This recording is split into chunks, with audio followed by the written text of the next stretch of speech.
চলেন। আল্লাহ তাবারাক ওয়া তাআলার নবী বলছেন, যখন মানুষ মারা যায় ওই লোকটাকে কবরে নিয়ে যাওয়া হয়। ইযা উদিয়াল মাইয়াতু ফিল কবরে আতাহু মালাকানে, তখন দুইজন ফেরেশতা আছে।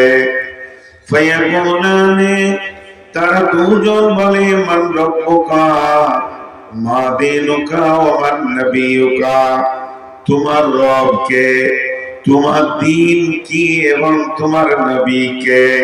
তিনখানা প্রশ্ন হয়ে গেল। লোকটা বড় নিকার, লোকটা বড় পরেশগার, আল্লাহ তাকে রহম করেছেন, আল্লাহ দয়া করেছেন, সে উত্তর দিয়েছেন। কি বলেছেন? রব্বি আল্লাহ দীনুল ইসলাম, নবী মুহাম্মদুর রাসূলুল্লাহ সাল্লাল্লাহু আলাইহি ওয়াসাল্লাম। সঙ্গে সঙ্গে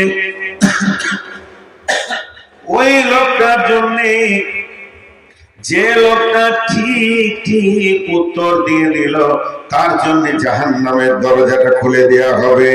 দাও দাও করে আগুন জ্বলছে, একটা আগুন আর একটা আগুনের সঙ্গে ছিঁড়াছিঁড়ি করছে, লড়াই করছে, গর্জন নিচে। ভয়ানক জাহান্নাম যখন খুলে দেওয়া হবে, আর কবরবাসীকে বলা হবে, একবার তুমি দেখো। কবরবাসী দেখে ভয় খেয়ে যাবে। ফেরেশতা বলবে, তুমি ভয় পেও না, আল্লাহ তোমাকে রহম করেছে, তুমি ঠিক ঠিক উত্তর দিয়ে দিয়েছো। আল্লাহ এই রকম কঠিন জায়গা থেকে তোমাকে মাফ করে দিয়েছেন, ক্ষমা করে দিয়েছেন। এখন তুমি চিরনিদ্রায় শুয়ে যাও। যেমন নতুন দুলহা দুলহি বাসর ঘরে শোয়, ওই রকম চিরনিদ্রায় তুমি শুয়ে যাও। যেদিন ইসরাফিল সূর ফুঁকবে, সেদিন তুমি হাসরের মাঠে উঠবে।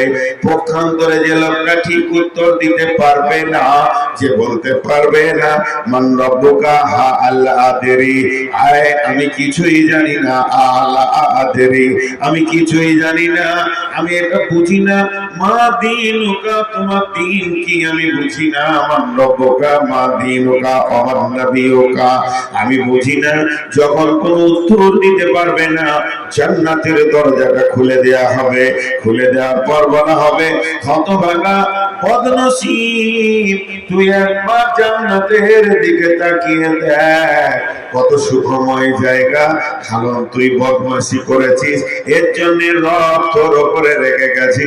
এই রকম সুখের জায়গা থেকে তোকে চিরজীবনের মতো বঞ্চিত বঞ্চিত করে দেয়া হয়েছে। অতএব জীবনে আর সুখের জায়গা তুই পাবি না। আসমান থেকে আল্লাহ এলান করবে, বেঈমান, এ আমার অসত্য বান্দা, আমার সঙ্গে ধৃষ্টতা করেছে। কবরকে তার জন্য জাহান্নামের আগুনের টুকরা বানিয়ে দেওয়া হবে, জাহান্নামের পোশাক পরিয়ে দেওয়া হবে, এবং জাহান্নামের লেপটা তাকে দিয়ে দেওয়া হবে। সেই অবস্থায় সে কবরে অতদিন থাকবে যতদিন না সুর ফোঁকা হয়েছে।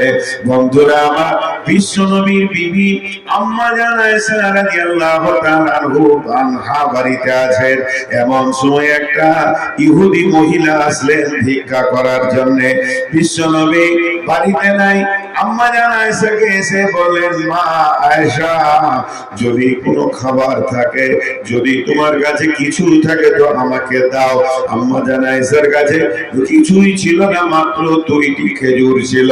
বাড়ি থেকে খেজুর 2টি নিয়ে ওই ইহুদি মেয়েটার হাতে দিয়ে দিলেন। যখন ইহুদি মেয়েটার হাতে দিলেন, মেয়েটি সঙ্গে সঙ্গে বলছেন, আয়েশা রে, আল্লাহ তোমাকে কবরের আযাব থেকে মুক্তি দান করুন। এই কথাটা আম্মা জান আয়েশা বলছেন, আমাকে বড় অবাক লাগলো। তারপরে বিশ্বনবী যখন বাড়িতে আসলেন, আমি প্রশ্ন করলাম, ইয়া রাসূলুল্লাহ, কবরে কি আযাব হবে নাকি? আল্লাহর নবী বললেন, আযাবাল কবরে হাক্কুন, আযাবাল কবরে হাক্কুন, আযাবাল কবরে হাক্কুন। কবরের আযাব হচ্ছে বড় সত্য, কবরের আযাব সত্য, কবরের আযাব সত্য। আম্মা জান আয়েশা বলেছেন, তারপরে থেকে আমি অনেক খেয়াল করেছি, সূক্ষ্মভাবে ধীরভাবে আমি শুনেছি, নবীজি যতগুলি নামাজ পড়েছেন, আমার কাছে অন্তত সেই নামাজের শেষ অংশে আল্লাহর নবীকে আমি কবরের আযাব থেকে মুক্তির দোয়া পড়তে শুনেছি। আজও আমরা দোয়া পড়ি, আল্লাহুম্মা ইন্নী আউযু বিকা মিন আযাবিল কবরি ওয়া আউযু বিকা মিন ফিতনাতিল মাসীহিদ দাজ্জাল ওয়া আউযু বিকা মিনাল মাহইয়াই ওয়াল মামাতি। আল্লাহুম্মা ইন্নী আউযু বিকা মিনাল মাহইয়াই ওয়াল মামাতি। এই দোয়া আমরা পড়তে থাকি। অতএব কবরের আযাব হলো বড় সত্য।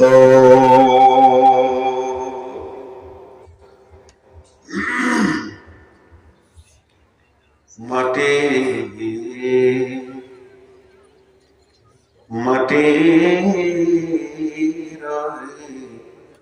কবর গৃহে শুয়ায়ে দিলাম যারে।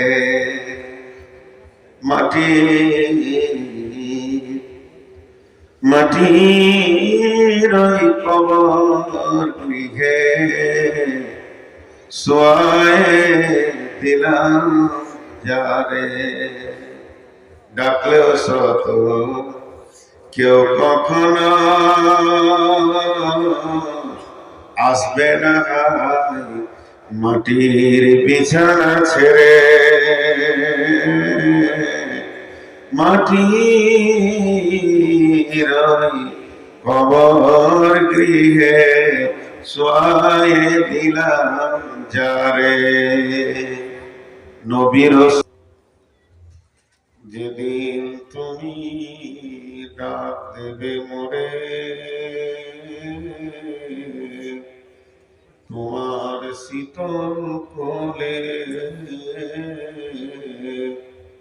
ঘুমাইয়ে পড়িব তোমারই পক্ষে সারা দুনিয়া মায়া ভুলে।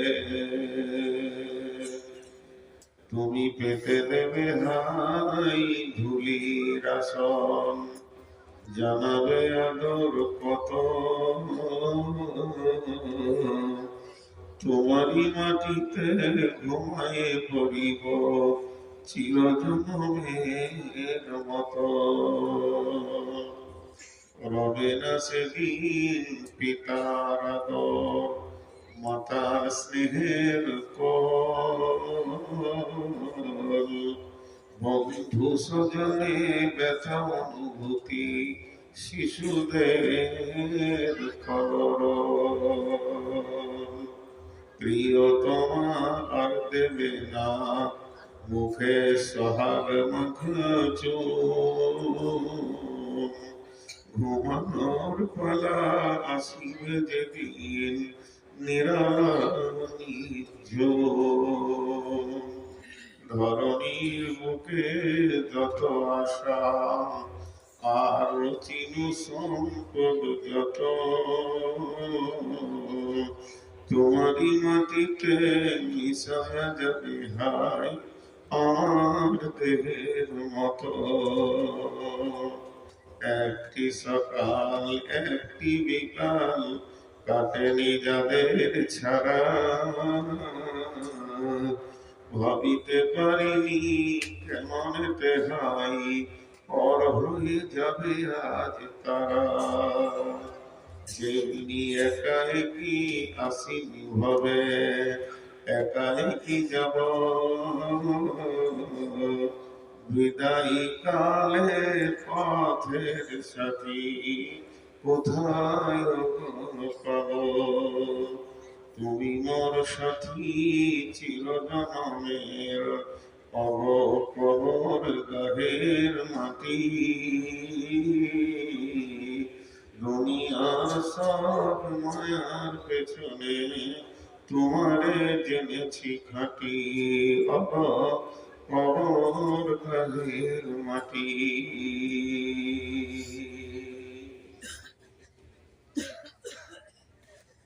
শ্রদ্ধেয় সুযোগ্য অত্র এলাকার কৃতি সন্তান আপামা জনসাধারণের নির্বাচিত সদরে সভা উপস্থিত, সামনে আমার দিনদার ইমানদার মুমিন ভাই সকল, পর্দা থেকে শুননেওয়ালি মোমেনা মা ও বোনেরা, প্রশংসা, গুণগান, গুণকীর্তন, স্তব স্তুতি সবকিছু আল্লাহ। যে মহান মুনিব আজকে আমাদেরকে নভেম্বর মাসের 17 তারিখ দিবাগত রাত্রিতে, রবিবার দিবাগত রাত্রি 2024-এ জঙ্গিপুর এলাকায় হাটপাড়া কবুল করেছেন, খোলা আকাশের নিচে বসিয়ে রেখে কিছু শোনা বলার তৌফিক এনায়েত করেছেন। আমরা সেই মুনিবের দরবারে একবার শুকরিয়া করি, আলহামদুলিল্লাহ। দরুদ ও সালাম বর্ষিত হোক আখেরি পয়গম্বর নবী মুহাম্মদুর রাসূলুল্লাহ সাল্লাল্লাহু আলাইহি ওয়াসাল্লামের উপর। আল্লাহুম্মা আমিন, আল্লাহুম্মা সাল্লি আলাইহি, আল্লাহুম্মা বারিক আলাইহি। আমি আপনাদের সামনে খুব ছোট ছোট কয়েকটি আয়াত পড়েছি, ছোট্ট একটি সূরা পড়েছি। এগুলোকে সামনে রেখে হাদিসের একটা হালকা অংশ পড়েছি। সবগুলিকে একসঙ্গে সামনে রেখে খুব অল্প সময় কিছু বলবো বলে নিয়ত করেছি। যদি আমার মাবুদ, আমার মুনিব তার গোলামকে তৌফিক দেন, তো আমার তৌফিক ইল্লা বিল্লাহি আলাইহি তাওয়াক্কালতু আলাইহি উনীব।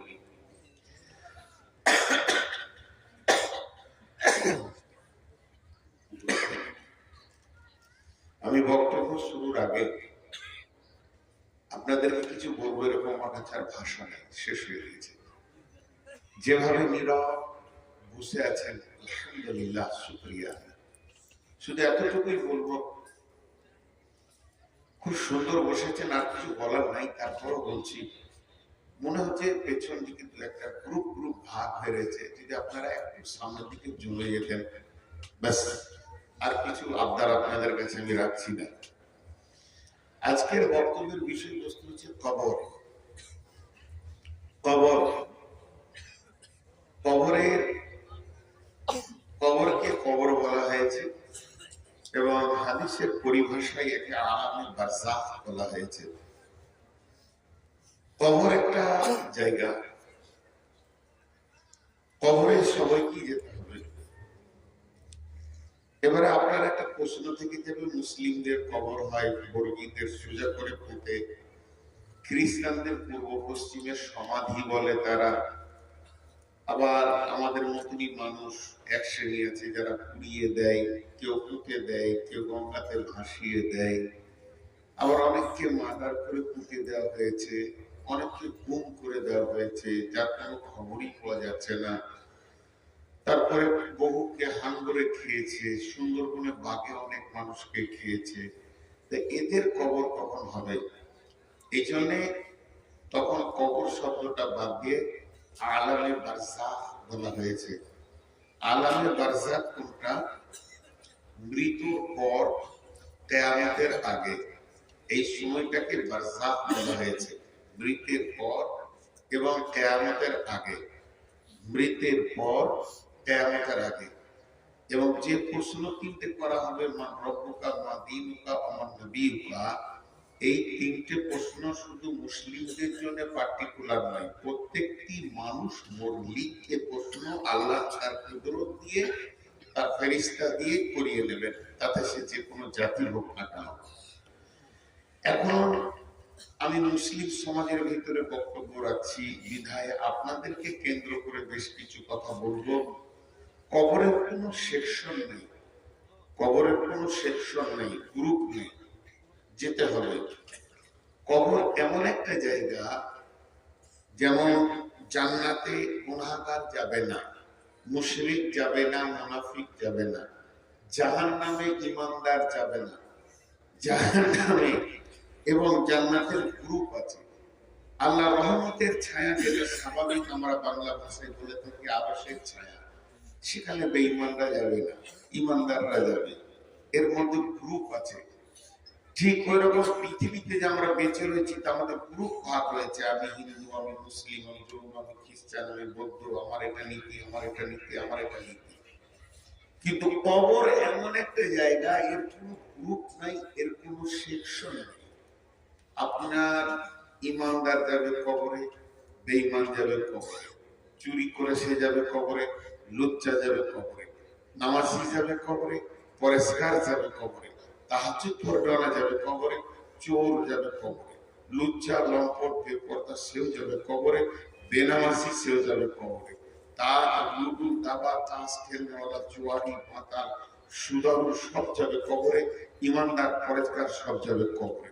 কবরের কোনো গ্রুপ নাই, কবর বলছে চলে এসো। তার কারণ কবর এমন একটা জায়গা যেখানে বিশ্ব নবীকেও শুতে হয়েছে, তিনি শুয়েছেন কবরে, ঠিক ওই রকম আবু জাহেল আবু লাহাবকেও কবরে শুতে হয়েছে। কবরের কোনো শিক্ষা নেই, কবর কিছু বোঝে না। আপনাদের কাছে কিছুক্ষণ টাইম চাইছি, 2-5 মিনিট, একটু ধৈর্য ধরে।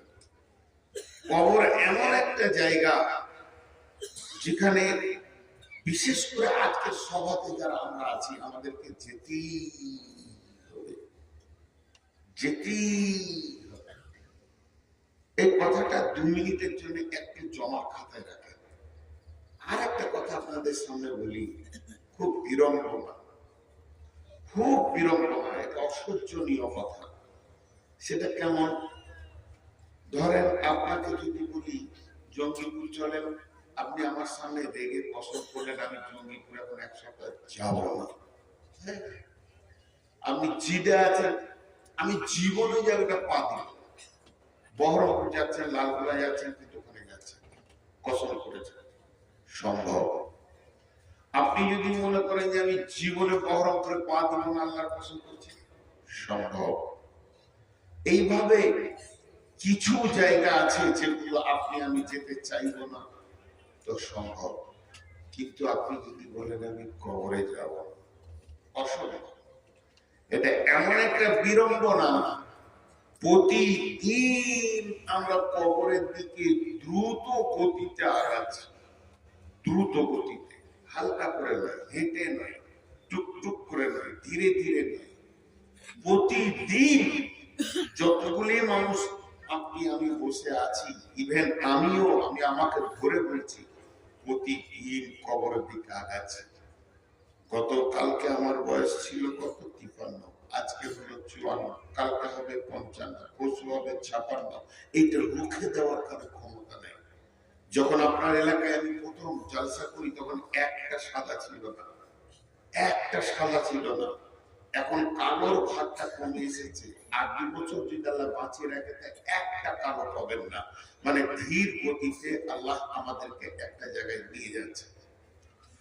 এখানে একটা ছোট্ট কথা আপনাদের কাছে দিই, সময় বলে একটা প্রোগ্রাম আমার বক্তব্যের ভিতরে পাবেন। সময়, আল্লাহ সময়কে এত গুরুত্ব দিয়েছেন, শুধু সময়কে কেন্দ্র করে 3টি গোটা সূরা নাযিল করেছেন। একটা সূরার নাম দোহা, একটা সূরার নাম ফাজর, একটা সূরার নাম আসর। তো সময়ের এত গুরুত্ব দিলেন কেন? সময়ের এত গুরুত্ব দিলেন কেন? সময় কি জিনিস? সময় কি কি জ্ঞান দেয় আমাদেরকে? দেখেন, মুখ বন্ধ করেও কথা বলা হয়, মুখ বন্ধ করেও কথা বলা হয়। আপনার আমার গাড়িতে যে ইন্ডিকেটর আছে, 4 চাকাতে টিং টিং করে লাল আলোটা বাজে, 25 জায়গায় ওটা বাজানো হয়। আরে ট্রাফিক পুলিশ মুখে কথা বলে না, শুধু হাত দিয়ে 25টা কথা বলে, তাদের ট্রেনিং আছে। এই জন্যে মুখ বন্ধ করে কথা বলা হয়। তেমনি আপনাকে মাইল মিটার বলে দেবে যে আর কত দূরে বহরমপুর, কত দূরে মালদা, কত দূরে ফারাক্কা, কত দূরে মুরারই, কত দূরে নলহাটি। যেমন মাইল মিটার বলে দেবে, তার জবান নাই, তার প্রাণ নাই, সে কথা বলে না, কিন্তু আপনাকে জ্ঞান দেবে। তেমনি একজন দার্শনিক বলছেন সূর্য প্রতিদিন 2 বার কথা বলে। এটা আপনি বলবেন না যে বুখারীতে বলেছি, আমি বলছি একজন দার্শনিক বলছেন। তিনি কি বলেন? আল্লাহ তাবারক ওয়া তাআলা একটা সূরা ফাজর দিলেন, একটা সূরা আসর দিলেন, একটা দিনের শেষে, একটা রাতের শেষে। কেন দিলেন? তার তাৎপর্য কি? আল্লাহর রাজধানীর পরিধি কত? রব্বুল মাশরিকাইনি ওয়া রব্বুল মাগরিবাইন। আল্লাহর রাজ্যের পরিধি হচ্ছে পূর্বে অস্তমিত, পূর্বে উদীয়মান সূর্য থেকে অস্তমিত সূর্য পর্যন্ত তার পরিধি। তাই আল্লাহ সূর্য প্রতিদিন দুটি কথা বলে। কি কথা বলে? সূর্য যখন উঠে তখন বলে, হে দুনিয়াবাসী, হে পৃথিবীবাসী, তোমরা বড় সৌভাগ্যবান। গত রাত্রিতে তোমরা মরে যাওনি, আবার একটা নতুন সূর্য দেখলে, নতুন একটা দিন তুমি পেয়ে গেছো। তার মানে তুমি তওবা করার একটা বৃহৎ সুযোগ পেয়ে গেছো। এখনো তুমি নামাজ পড়ে লাও, তওবা করে লাও। সূর্য যখন পশ্চিম দিকে লাল হয়ে কাঁপতে কাঁপতে কাঁপতে কাঁপতে ধীরে ধীরে ধীরে ধীরে ডুবে যায়, তখন আমাদেরকে বলে, দুনিয়াবাসী রে, চলে গেলাম, তবে তোদেরকে একটা কথা বলে গেলাম, আজকে যে আমি ডুবছি, তুই কবরের দিকে একদিন আগিয়ে চলে গেলি। তোর কবরের রাস্তাটা যত দূরে আছে, আজকে তুই একদিনের রাস্তা শেষ করে ফেলেছিস।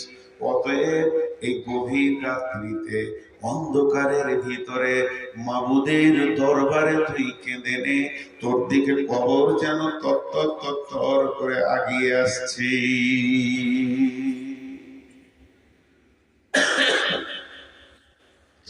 এর নাম কবর। কবর বড় শক্ত জায়গা, নীরব নগর, ঘর না, দরজা নাই, জানালা নাই।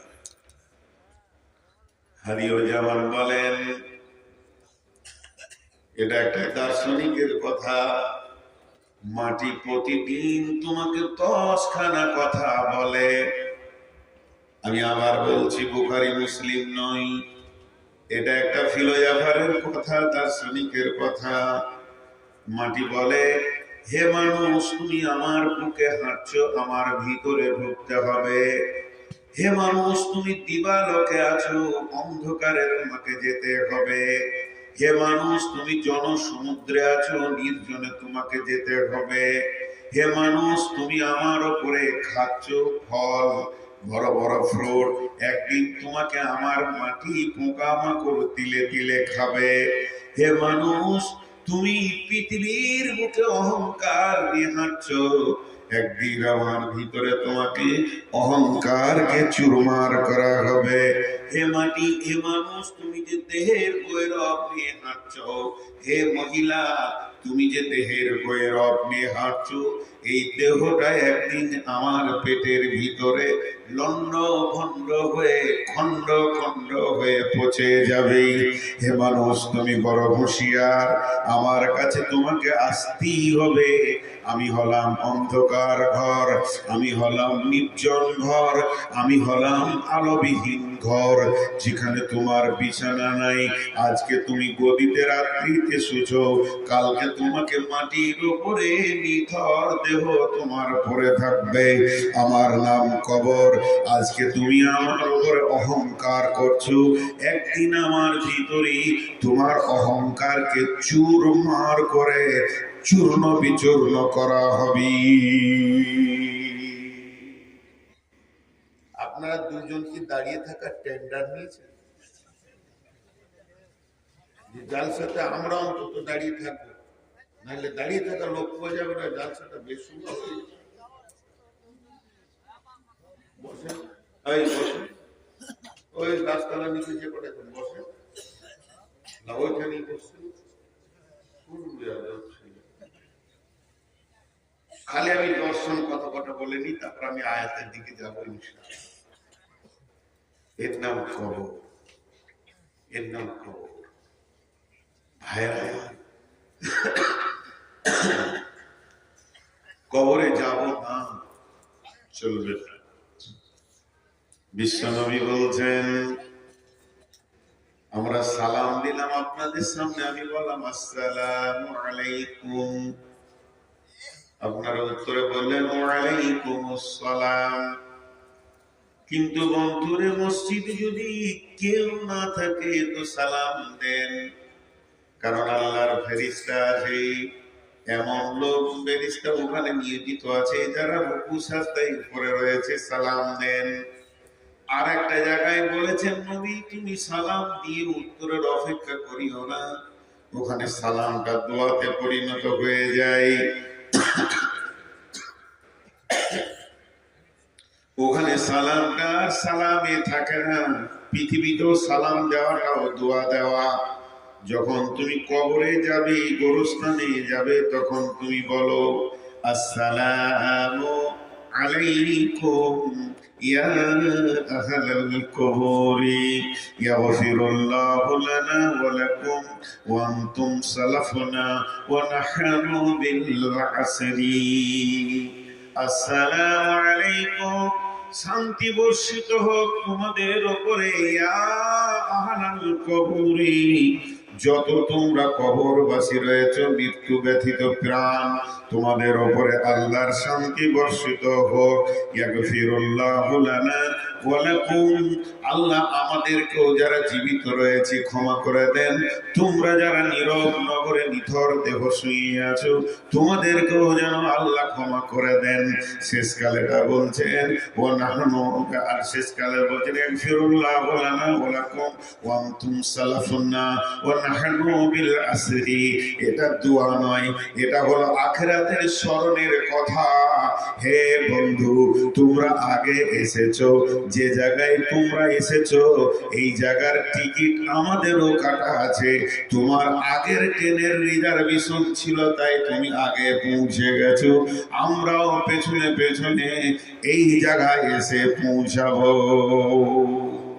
এর জন্য একটা গোরস্থানে লেখা আছে বোর্ডে, বীরভূমের একটা গোরস্থানে বোর্ডে লেখা আছে, হে জীবিত বন্ধু পথিক, পথে একটু থেমে যাও, আমাদের জন্য দোয়া করে যাও।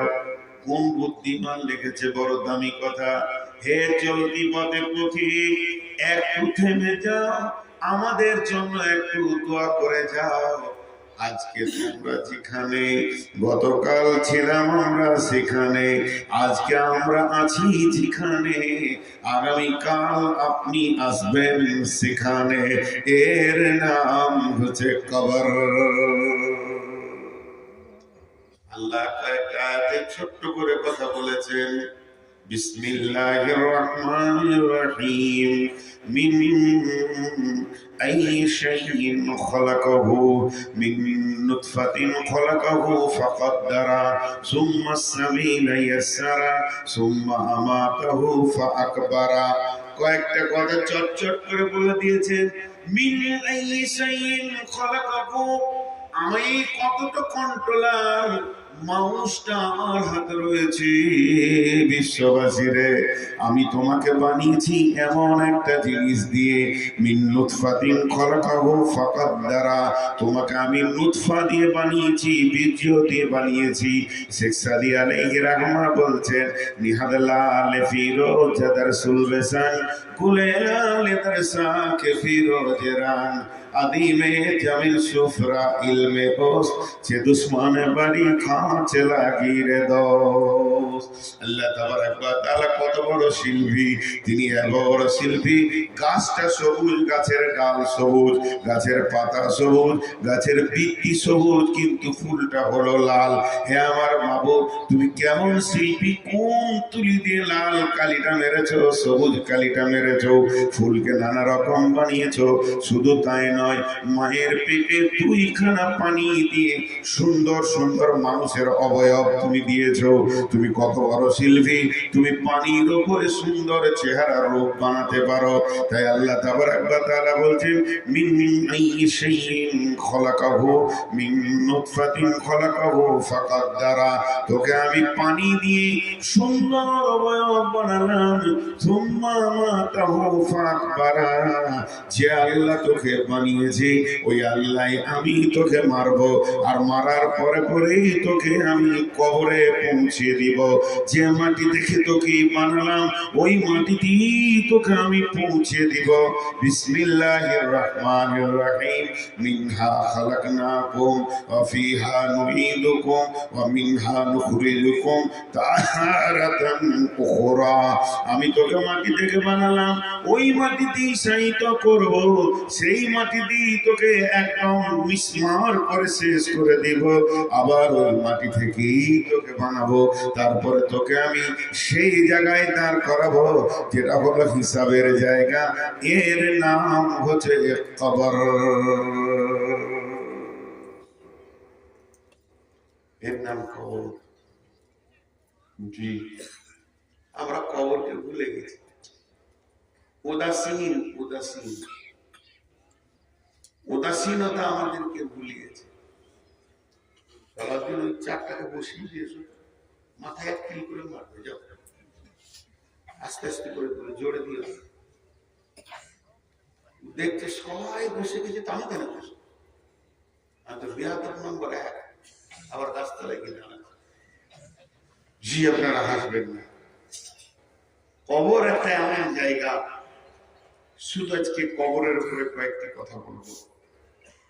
আল্লাহ এবার কি বলছেন?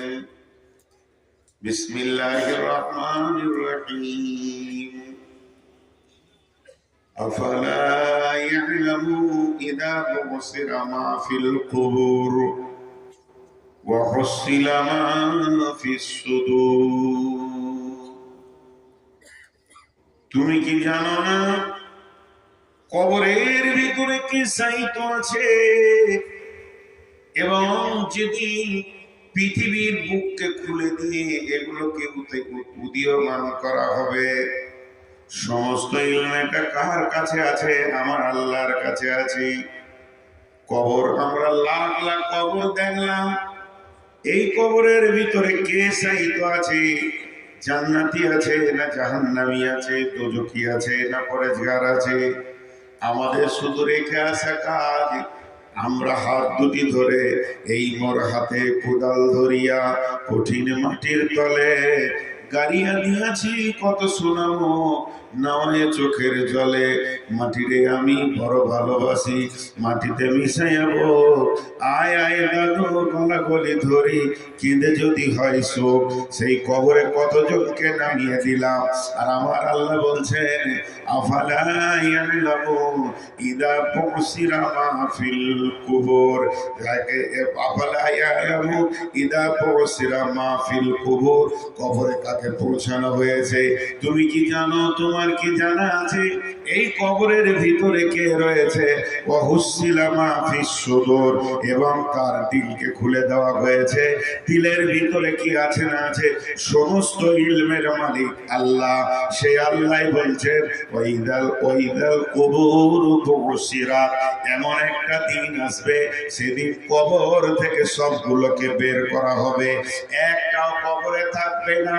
একটা পাগলা, একটা শিক্ষিত, একটা নারী, একটা পুরুষ, একটা সাধারণ, একটা মাস্টার, ডাক্তার, ইঞ্জিনিয়ার, যে কোনো সেকশনের মানুষ হোক না কেন, একটা পাগলি, ছোট্ট একটা শিশু পর্যন্ত কবরের কোনো কোণে থেকে যেতে পারবে না। আল্লাহ তাবারাক ওয়া তাআলা সূরা জুমারের মধ্যে বলছেন বিসমিল্লাহির রহমানির রহিম। সুম্মা নুফিকা ফীহি উখরা ফাইদা হুম কিয়ামুন ইয়ানজুরুন। যখন আমার ইসরাফিল দ্বিতীয় সূর ফুঁকে দিবে, কবরে আর একটাও থাকবে না, কবর শূন্য হয়ে যাবে, সব হাসরের মাঠে জমা হয়ে যাবে। এর নাম হচ্ছে কবর।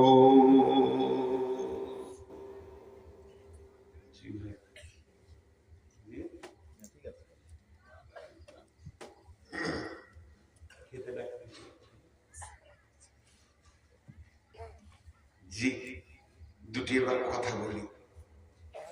আপনারা যেভাবে শুনছেন অনেক ভালো লাগছে। দুটি কথা বলি। কবরে যাব না এরকম কেউ নাই, কিন্তু যখন সুর ফুঁকে দিবে কবর থেকে সব উঠবে, সবাই উঠবে, সবাই উঠবে, সবাই উঠবে, দল দল উঠবে। একটাও থাকবে না। ফাইন্নামা হিয়া জাসরাতুন ওয়াহিদা ফাইজা হুম বিসাহিরা। আল্লাহ তাবারক ওয়া তাআলা বলছেন, একটা হুঙ্কার, আমার একটা হুঙ্কার, বিশ্বের যত মানুষ মাটির নিচে থাকবে এক জায়গায় জমা হয়ে যাবে। তার মানে কবর একদিন শেষ হবে, কবর একদিন শেষ হবে, কবরে একজন থাকবে না। চলেন, আল্লাহ তাবারক ওয়া তাআলা নবী বলছেন, যখন মানুষ মারা যায় ওই লোকটাকে কবরে নিয়ে যাওয়া হয়। ইদা উদিয়াল মাইয়াতু ফিল কবরে আতাহু মালাকানে, তখন দুইজন ফেরেশতা আসে।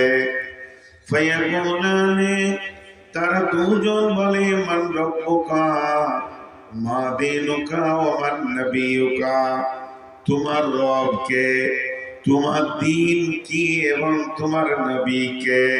তিনখানা প্রশ্ন হয়ে গেল।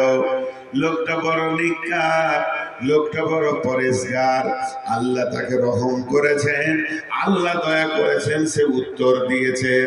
কি বলেছেন? রব্বি আল্লাহ দীনুল ইসলাম, নবী মুহাম্মদুর রাসূলুল্লাহ সাল্লাল্লাহু আলাইহি ওয়াসাল্লাম। সঙ্গে সঙ্গে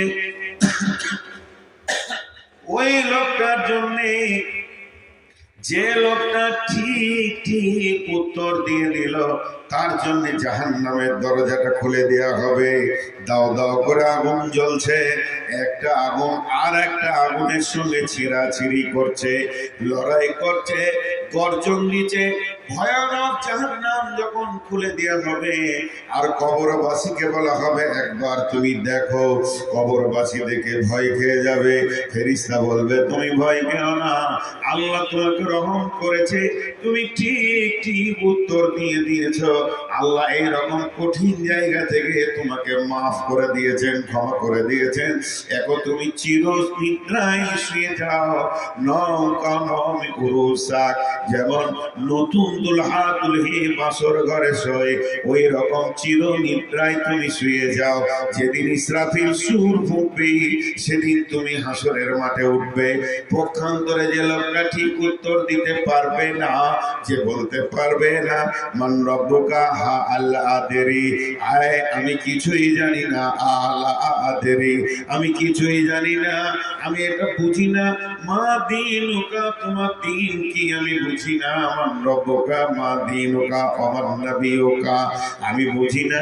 যখন কোনো উত্তর দিতে পারবে না, জান্নাতের দরজাটা খুলে দেয়া হবে। খুলে দেওয়ার পর বলা হবে, হতভাগা বদনসিব, তুই একবার জান্নাতের দিকে তাকিয়ে দেখ, কত সুখময় জায়গা। কারণ তুই বদমাশি করেছিস, এর জন্য রব তোর উপরে রেগে গেছি। এই রকম সুখের জায়গা থেকে তোকে চিরজীবনের মতো বঞ্চিত বঞ্চিত করে দেয়া হয়েছে। অতএব জীবনেও আর সুখের জায়গা তুই পাবি না। আসমান থেকে আল্লাহ এলান করবে, বেঈমান, এ আমার অসত্য বান্দা, এ আমার সঙ্গে ধৃষ্টতা করেছে। কবরকে তার জন্য জাহান্নামের আগুনের টুকরা বানিয়ে দেওয়া হবে, জাহান্নামের পোশাক পরিয়ে দেওয়া হবে, এবং জাহান্নামের লেপটা তাকে দিয়ে দেওয়া হবে। সেই অবস্থায় সে কবরে অতদিন থাকবে যতদিন না সুর ফোঁকা হয়েছে। বন্ধুরা আমার, বিশ্বনবীর বিবি আম্মা জান আয়েশা রাদিয়াল্লাহু তাআলা আনহা বাড়িতে আছেন। এমন সময় একটা ইহুদি মহিলা আসলেন ভিক্ষা করার জন্য। বিশ্বনবী বাড়িতে নাই। আম্মা জান আয়েশাকে এসে বললেন, মা আয়েশা, যদি কোনো খাবার থাকে, যদি তোমার কাছে কিছু থাকে তো আমাকে দাও। আম্মা জান আয়েশার কাছে কিছুই ছিল না, মাত্র 2টি খেজুর ছিল। বাড়ি থেকে খেজুর 2টি নিয়ে ওই ইহুদি মেয়েটার হাতে দিয়ে দিলেন। যখন ইহুদি মেয়েটার হাতে দিলেন, মেয়েটির সঙ্গে সঙ্গে বলছেন, আয়েশা রে, আল্লাহ তোমাকে কবরের আযাব থেকে মুক্তি দান করুন। এই কথাটা আম্মা জান আয়েশা বলছেন, আমাকে বড় অবাক লাগলো। তারপরে বিশ্বনবী যখন বাড়িতে আসলেন, আমি প্রশ্ন করলাম, ইয়া রাসূলুল্লাহ, কবরে কি আযাব হবে নাকি? আল্লাহর নবী বললেন, আযাবাল কবরে হাক্কুন, আযাবাল কবরে হাক্কুন, আযাবাল কবরে হাক্কুন। কবরের আযাব হচ্ছে বড় সত্য, কবরের আযাব সত্য, কবরের আযাব সত্য। আম্মা জান আয়েশা বলছেন, তারপরে থেকে আমি অনেক খেয়াল করেছি, সূক্ষ্মভাবে ধীরভাবে আমি শুনেছি, নবীজি যতগুলি নামাজ পড়েছেন, আমার কাছে অন্তত সেই নামাজের শেষ অংশে আল্লাহর নবীকে আমি কবরের আযাব থেকে মুক্তির দোয়া পড়তে শুনেছি। আজও আমরা দোয়া পড়ি, আল্লাহুম্মা ইন্নী আউযু বিকা মিন আযাবিল কবরি ওয়া আউযু বিকা মিন ফিতনাতিল মাসীহিদ দাজ্জাল ওয়া আউযু বিকা মিনাল মাহইয়াই ওয়াল মামাতি। আল্লাহুম্মা ইন্নী আউযু বিকা মিনাল মাহইয়াই ওয়াল মামাতি। এই দোয়া আমরা পড়তে থাকি। অতএব কবরের আযাব হলো বড় সত্য।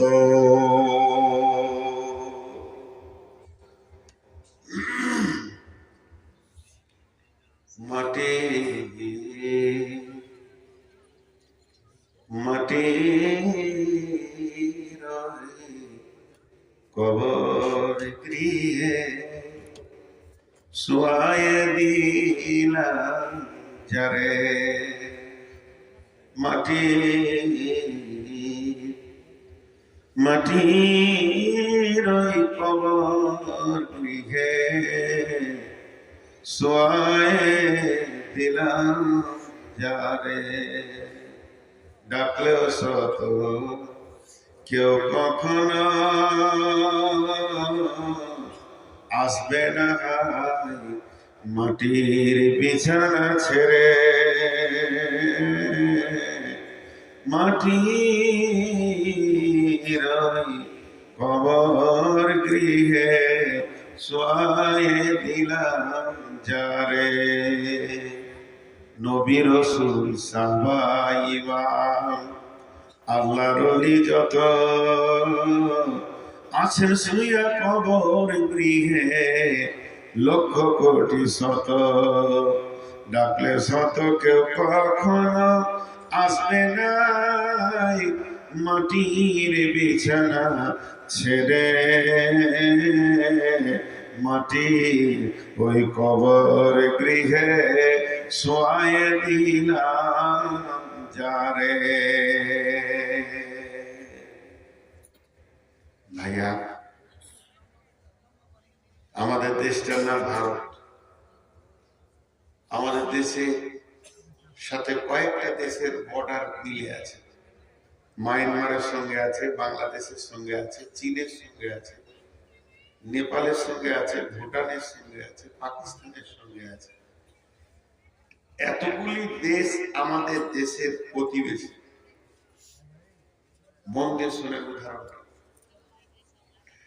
আপনি যে কোনো দেশ যান,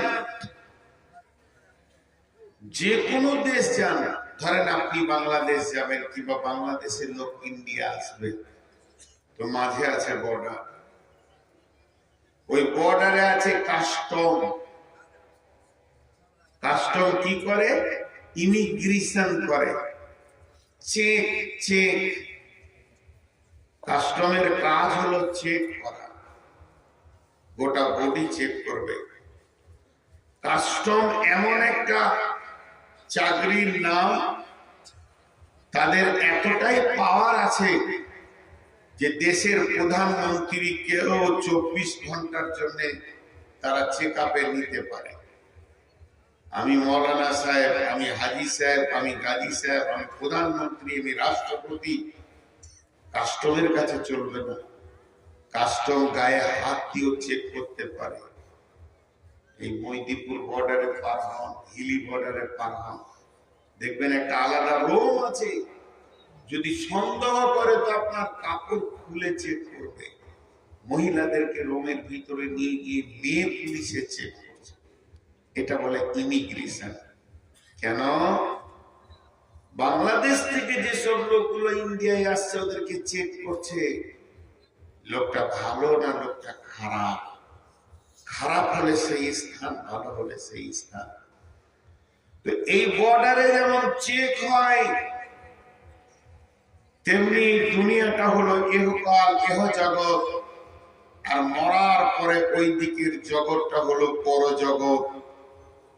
চেক আপে যদি আপনি ধরা খেয়ে যান, আপনার ঢাকা, রাজশাহী, খুলনা, বগুড়া, চিটাগাং, চট্টগ্রাম যাওয়া হলো না। আর বাংলাদেশের লোক যদি চেক আপে ধরা পড়ে যায়, তাহলে ওর আর কলকাতা, দিল্লি আর কেরল, চেন্নাই কোথাও যাওয়া হলো না। চেক আপে যদি ছাড়া যায়, তাহলে এগুলো ঘুরবে। ভাইরা আমার, কবর হলো একটা ইমিগ্রেশন ঘর, যেটাকে বাংলায় বলে চেকের ঘর। ওখানে আপনি আমি দুনিয়া করেছি 10 বছর, 20 বছর, 25 বছর, 30 বছর, 40 বছর, 50 বছর, 60 বছর, 70 বছর, 80 বছর, 90 বছর। এবার আমি জান্নাতের দিকে পাড়ি জমিয়ে দিয়েছি। আমার ইচ্ছা আমি জান্নাতে গিয়ে আনন্দ করে কাটাবো, সেই রাস্তাটা আমি ধরে নিয়েছি। যখন ওই রাস্তায় আমি চলতে শুরু করে দিয়েছি, এমন সময় রাস্তার মাঝে যেটা বর্ডার, মতের পরে পরই ওই বর্ডারটার নাম হলো কবর। আর কবর হলো সেই চেকের ঘর। ওইখানে আল্লাহ তাবারাক ওয়া তাআলা প্রত্যেকে ভরবেন, আর 2 জন চেকআপ আসবেন, চেকিং আসবেন, আর 2 জন ইমিগ্রেশনের ফেরেশতা আসবেন। আল্লাহ তাবারাক ওয়া তাআলার নবী বলছেন, ইযা বুদিয়াল মাইয়াত, যখন কবরে মাইয়াতকে রাখা হবে, আতাহু মালাকানে, তখন 2 জন ফেরেশতা আসবে, 3 জন আসবে না। 2 জন ফেরেশতা এসে তারা প্রশ্ন করবে, সারা জীবন আপনার আমার চলাফেরা, 70 বছরের চলাফেরা, 80 বছরের চলাফেরা, 25 বছরের, 20 বছরের চলাফেরা, 40 বছরের চলাফেরা, অর্থাৎ সারা জীবন আমরা চলাফেরা করলাম। প্রশ্ন হবে মাত্র 3টি, মান রব্বুকা, মা দীনুকা, ওমান নবিয়ুকা। আর এই 3টে প্রশ্নটি উনি বুঝে নেবেন। আল্লাহ ওদেরকে এমন ক্ষমতা দিয়েছে যে এটা কোন গ্রুপের মাল, একে ছেড়ে দেওয়া যাবে কি জান্নাতের জন্য, না এর হাত পায়ে বেঁধে জাহান্নাম নামে জেলে ভরতে হবে।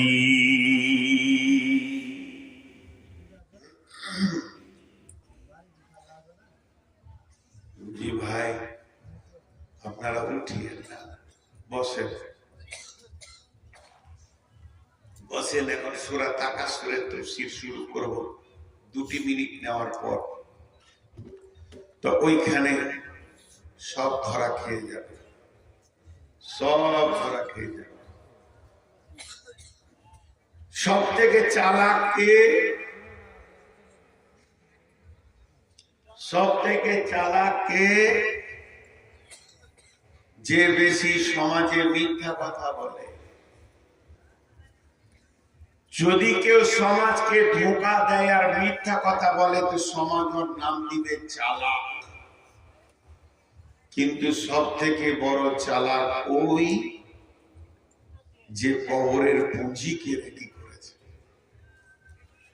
সব থেকে চালাক ওই যে কবরের পুঁজিকে রেডি করতে পেরেছে।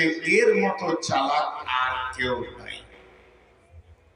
সাহাবারা রাদিয়াল্লাহু আজমাইনেরা দুনিয়াকে হারিয়েছেন, কবরের পুঁজিকে রেডি করেছেন, আর আমরা ওটা উল্টা করেছি। এখন একটা প্রশ্ন করব আপনাদেরকে, আপনারা হালকা করে উত্তর দেবেন, চিল্লাতে হবে না। এটা তো চলছে নভেম্বর, ডিসেম্বর, জানুয়ারি, ফেব্রুয়ারি, মার্চ, এপ্রিল, হয়তো বা 4 মাস, খুব বেশি 4.5 মাস আছে মাধ্যমিক পরীক্ষা। উদাহরণটা মন দিয়ে শুনুন। মাধ্যমিক পরীক্ষা হবে। এই মাধ্যমিক পরীক্ষার যদি প্রশ্নগুলো, যে প্রশ্ন আসবে, কোশ্চেন যেগুলো আসবে, এগুলো যদি এখন সব ছেলেদের হাতে হাতে দিয়ে দেওয়া হয় 4 মাস আগে, ছেলেগুলো পাস করবে না ফেল করবে? বলেন পাস করবে না ফেল করবে? সব থেকে মরাটাও ফার্স্ট ডিভিশন হয়ে যাবে। 1 নম্বর গেল। 2 নম্বর প্রশ্ন, যে মাধ্যমিক পরীক্ষায় যদি কোনো ছেলে এবছর ব্যাক পায়, সামনে বছর সে পরীক্ষায় বসতে পাবে কি পাবে না? বলেন পাবে কি পাবে না? পাবে। আর এটা শেষ প্রশ্ন, সারা পৃথিবীর এডুকেশন বিভাগ, শিক্ষা বিভাগ কি, মাদ্রাসা কি, মক্তব কি, স্কুল কি, কলেজ, এরা একমত 100তে যদি কেউ 33 পায় তো পাস। মানে 3 ভাগের 1 ভাগ পেলে ওকে পাসের ঘোষণা দাও, ওকে পরের ক্লাসে বসতে দাও, ছেলেটা চলবে। 3টে কথা বললাম। এবছর ব্যাক পেলে সামনে বছর পরীক্ষা দিতে পারবে। আর যদি কোশ্চেনকে আউট করে দেওয়া হয় সবাই পাস করবে। আর 100 ভাগের 3 ভাগে, 100তে 3 ভাগের 1 ভাগ পেলে পাস। এবার চলেন কবর। কবর আপনার আমার, কবরে কি প্রশ্ন হবে? 1450 বছর আগে নবীজি তার কোশ্চেন আউট করে দিয়েছেন। কবরের কোশ্চেনকে গোপনে রাখা নাই। তুমি যখন কবরে ঢুকবে তোমার প্রশ্ন তুমি বুঝতে পারবে, তার আগে পারবে না এমন নয়। আমার আল্লাহ কত বড় মেহেরবান, তিনি চাচ্ছেন আমার সমস্ত গোলামগুলো যেন কবরে পাস করে যায়, একজন ফেল না করে যায়। তাই তিনি প্রশ্নগুলোকে উত্তর মানে আউট করে দিয়েছেন। শুধু প্রশ্ন আউট করেনি, সঙ্গে সঙ্গে উত্তর কি হবে নবীকে দিয়ে তাও আউট করে দিয়েছেন। তাহলে প্রশ্ন আর উত্তর দুটোই 1400 1450 বছর আগে তার আউট হয়ে গেছে, আপনার আমার কাছে পৌঁছে গেছে। আমি আজকে 50 বছর সে প্রশ্ন এবং উত্তর জানি। 1 নম্বর আল্লাহ দয়ালু। 2 নম্বর হলো সারা পৃথিবীর সমস্ত পরীক্ষাওয়ালারা একমত 100তে 33 পেলে, অর্থাৎ 3 ভাগের 1 ভাগ পেলে পাস। আর আমার আল্লাহ কত মেহেরবান, 100তে কেউ যদি 10 পায় তো পাস, 10 ভাগের 1 ভাগ পেলে পাস। আল্লাহ 2 জায়গায় বড় মেহেরবান, কিন্তু 1 জায়গায় বড় কঠিন। সেটা হলো কি, 2024 সালে কিংবা 25 সালে মাধ্যমিকে ফেল করলে আপনার 26-এ চান্স পাবে, 26-এ ফেল করলে 27-এ চান্স পাবে। কিন্তু বন্ধুরে, কবরে যদি কেউ ফেল করে যায় সে আর দ্বিতীয় চান্স পাবে না, তাকে 1 চান্সই কবরে পাস হতে হবে। মাধ্যমিকের মতো আল্লাহকে বলবে মাবুদ আমাকে ছেড়ে দাও, আর একবার পড়াশোনা করে আসি, এরপরে আমি 1 চান্সে পাস করব।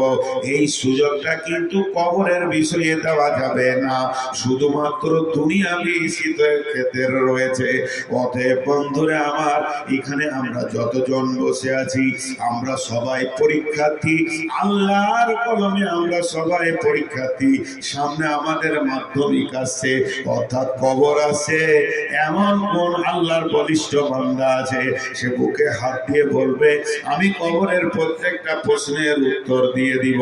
ফেরেশতা বলবে মান রব্বুকা, আমি বলবো রব্বি আল্লাহ। ফেরেশতা বলবে মা দীনুকা, তোমার দিন কি? আমি বলবো দীনুল ইসলাম। ফেরেশতা বলবে মান নবিয়ুকা, তোমার নবী কে? আমি বলবো নবী মুহাম্মদুর রাসূলুল্লাহ সাল্লাল্লাহু আলাইহি ওয়াসাল্লাম। একবার বুকে হাত দিয়ে বলি, কজন রেডি হয়েছি কবরের ব্যাপারে? কজন? আমরা কজন রেডি হয়েছি কবরের ব্যাপারে? একবার বুকে হাত দিয়ে বলি। আমরা জিরো হয়ে আছি। ভাই, আপনাদেরকে একটা ছোট্ট গল্প শোনাই। একজনের চেন্নাইয়ে থাকতো, তো চেন্নাই থেকে বাড়ি এসেছে, তো শীতের সময় একটা লাল কম্বল এনেছে, খুব সুন্দর কম্বল।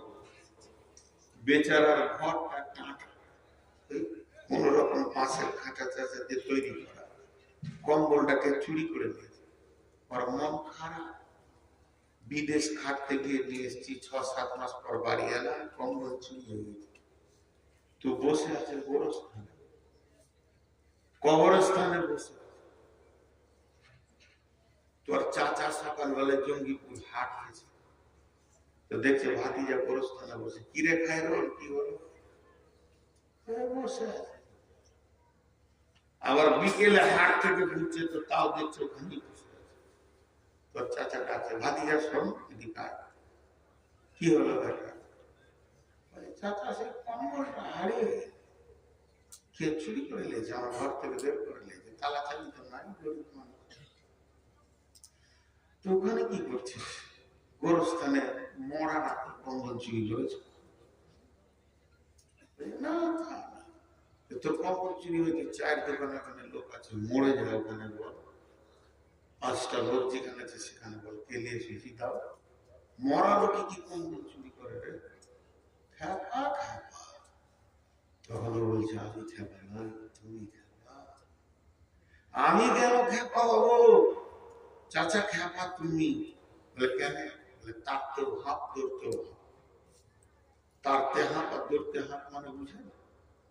আপনার কাছে একটা আম চুরি করে একটা ছেলে, তোকে তারতে তারতে আপনি 5 কিলোমিটার দিয়ে এলেন, গায়ে এসে বলতে ওকে যা দিয়েছি না, কি দিলেন? চোরও 5 কিলোমিটার, আপনিও 5 কিলোমিটার। চোর যতটা করেছে তুমিও তত, লাভ কি হলো? 10 হাত আগে ছিল, 10 হাত তুমি পিছিয়ে ছিল, একটা আম চুরি করেছে লেগে 10 হাত আগে।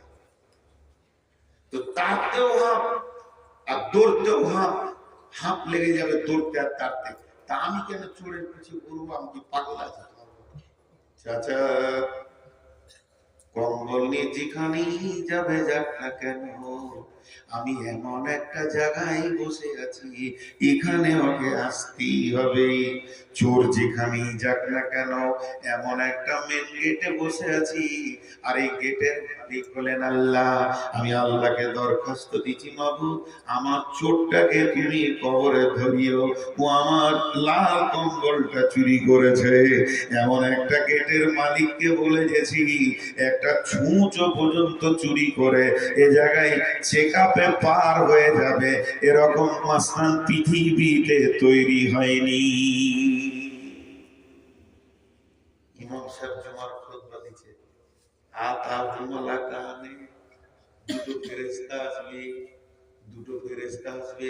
তো একটা মাস্তান ছিল, ও দোকানে করে মোচে হাত দিচ্ছে, আমি তো 5 জন 6 জনকে পিটে দিতে পারি, তো দুটো ফেরেশতা কবরে কি করে? আমার কাছে কি আছে তাদের আইসিয়া? পাশের গ্রামে হাজি সাহেব মারা গেছেন, বিচারা খবর পেয়েছে, আজ কি খবর শুনলাম, আবার আজ কি হাজি মরেছে। এসার পরে তার জানাজা হবে, এসার পরে জানাজা হবে। বলছে আজকে দেখবো হাজির কবরে গিয়ে কোন ফেরেশতা আসছে, ফেরেশতাদের সঙ্গে একটু দেখা সাক্ষাৎ করবো। গোটা গাওয়ালা কবর দিয়ে চলে আসলো, ও একা চুপ করে বাঁশ বনে লুকিয়ে বসে আছে। কবর দিয়ে যখন সবাই চলে গেল, গাওয়ালা দুটো লোককে ডিউটিতে রেখেছে, কাফন যেন চুরি না হয়। কবরের লাশ চুরি হচ্ছে, মাথা কাটছে, নানা রকম ভেজাল চলছে। ও বেচারা সবাই যখন গায়ে এসেছে, আস্তে আস্তে কবরটা খুঁড়ছে। ফেরেশতা দুটা দেখবে, যখনই কবরটা খুঁড়েছে, তখন ওই 2 জন ডিউটিওয়ালা লাঠি নিয়ে হাজির। হ্যাঁ, তখন ও ভাবছে এরাই মনে হয় ফেরেশতা, ও ভাবছে এরাই ফেরেশতা। তার বলছে বুঝি মাফ করে দেন, যা হয়েছে হয়েছে, ভুল করেছে, পাছায় 2 লাঠি দিয়ে ভাব। এসে বলছে ফেরেশতা দেখে নিয়েছি, তাদের সাইজও ভেবে নিয়েছি, তারা মোটামুটি আমার সঙ্গে পারবে না।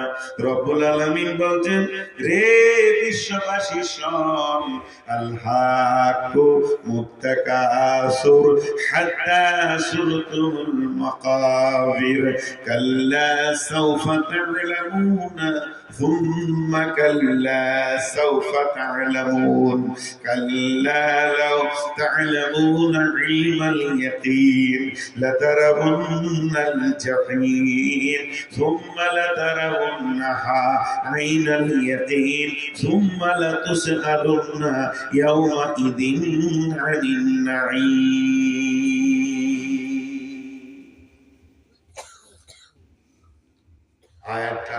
বুঝি, আমি শুধু একটা ভাষার উপরে টিকে আছি, কবর। একটা প্রশ্ন রেখে তারপরে আয়াতগুলো তর্জমায় যাবো। আর মাঝে একটা কথা 30 সেকেন্ড বলবো। প্রশ্নটা আপনার আমার কাছে খুব ধ্যান দিয়ে শুনবেন, এবং প্রশ্নের ভিতরে জটিলতা আছে। কি আমাদের সারা জীবনে প্রশ্ন তিনটি মাত্র, প্রশ্ন যদি বুঝতে পারে তো উত্তর বুঝতে সুবিধা হবে। আর বিশ্ব নবী বলেছেন যে কবরে পার হয়ে যাবে, সে সব জায়গায় পার হয়ে যাবে। হযরতে ওসমান গনি রাদিয়াল্লাহু তাআলা আনহু কবর দেখলে অঝর নয়নে কাঁদতেন, কবরের বয়ান শুনলে অঝর নয়নে কাঁদতেন। ওসমান গনিকে প্রশ্ন করা হলো, হে আমিরুল মুমিনিন, খলিফাতুল মুসলিমিন, আপনি কবরের ব্যাপারে এত কাঁদেন কেন? তিনি বলেছিলেন যে আল্লাহ রাসূল বলেছেন যে কবরে বাঁধবে সে সব জায়গায় বেঁচে যাবে, যে কবরে ফাঁসবে সে সব জায়গায় ফেঁসে যাবে, এই জন্য আমাকে কবরকে অতি ভয় লাগে। মাঝে 1 মিনিট একটা কথা বলে আমি একটা বিজনেস করছি।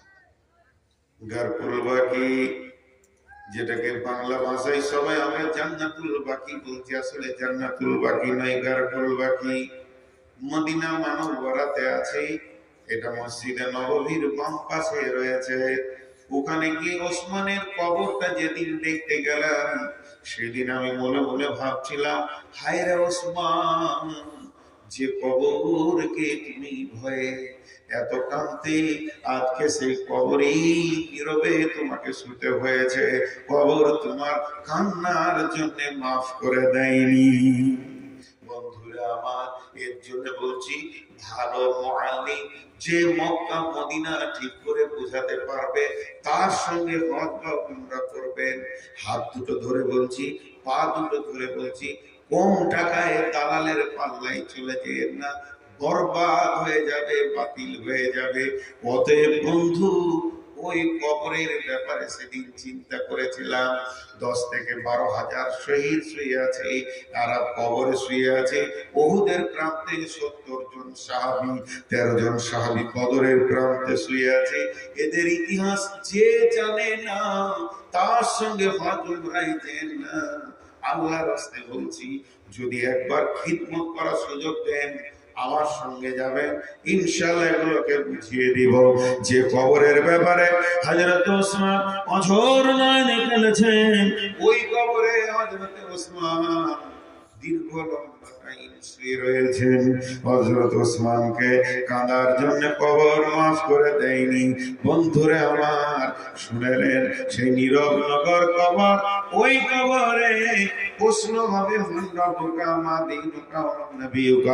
নামাজের প্রশ্ন নাই, রোজার প্রশ্ন নাই, হজের প্রশ্ন নাই, যাকাতের প্রশ্ন নাই, দানের প্রশ্ন নাই, পর্দার প্রশ্ন নাই, সুদের প্রশ্ন নাই, জুয়ার প্রশ্ন নাই, লুদুর প্রশ্ন নাই, ডাবার প্রশ্ন নাই, মদের প্রশ্ন নাই, পৃথিবীর বুকে যত গুনাহ রয়েছে কোনো প্রশ্ন নাই।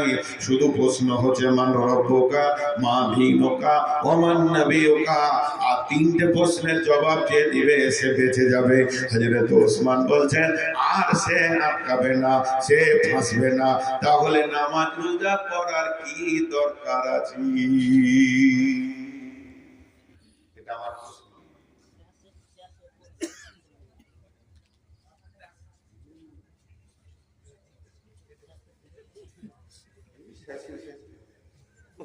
লুটে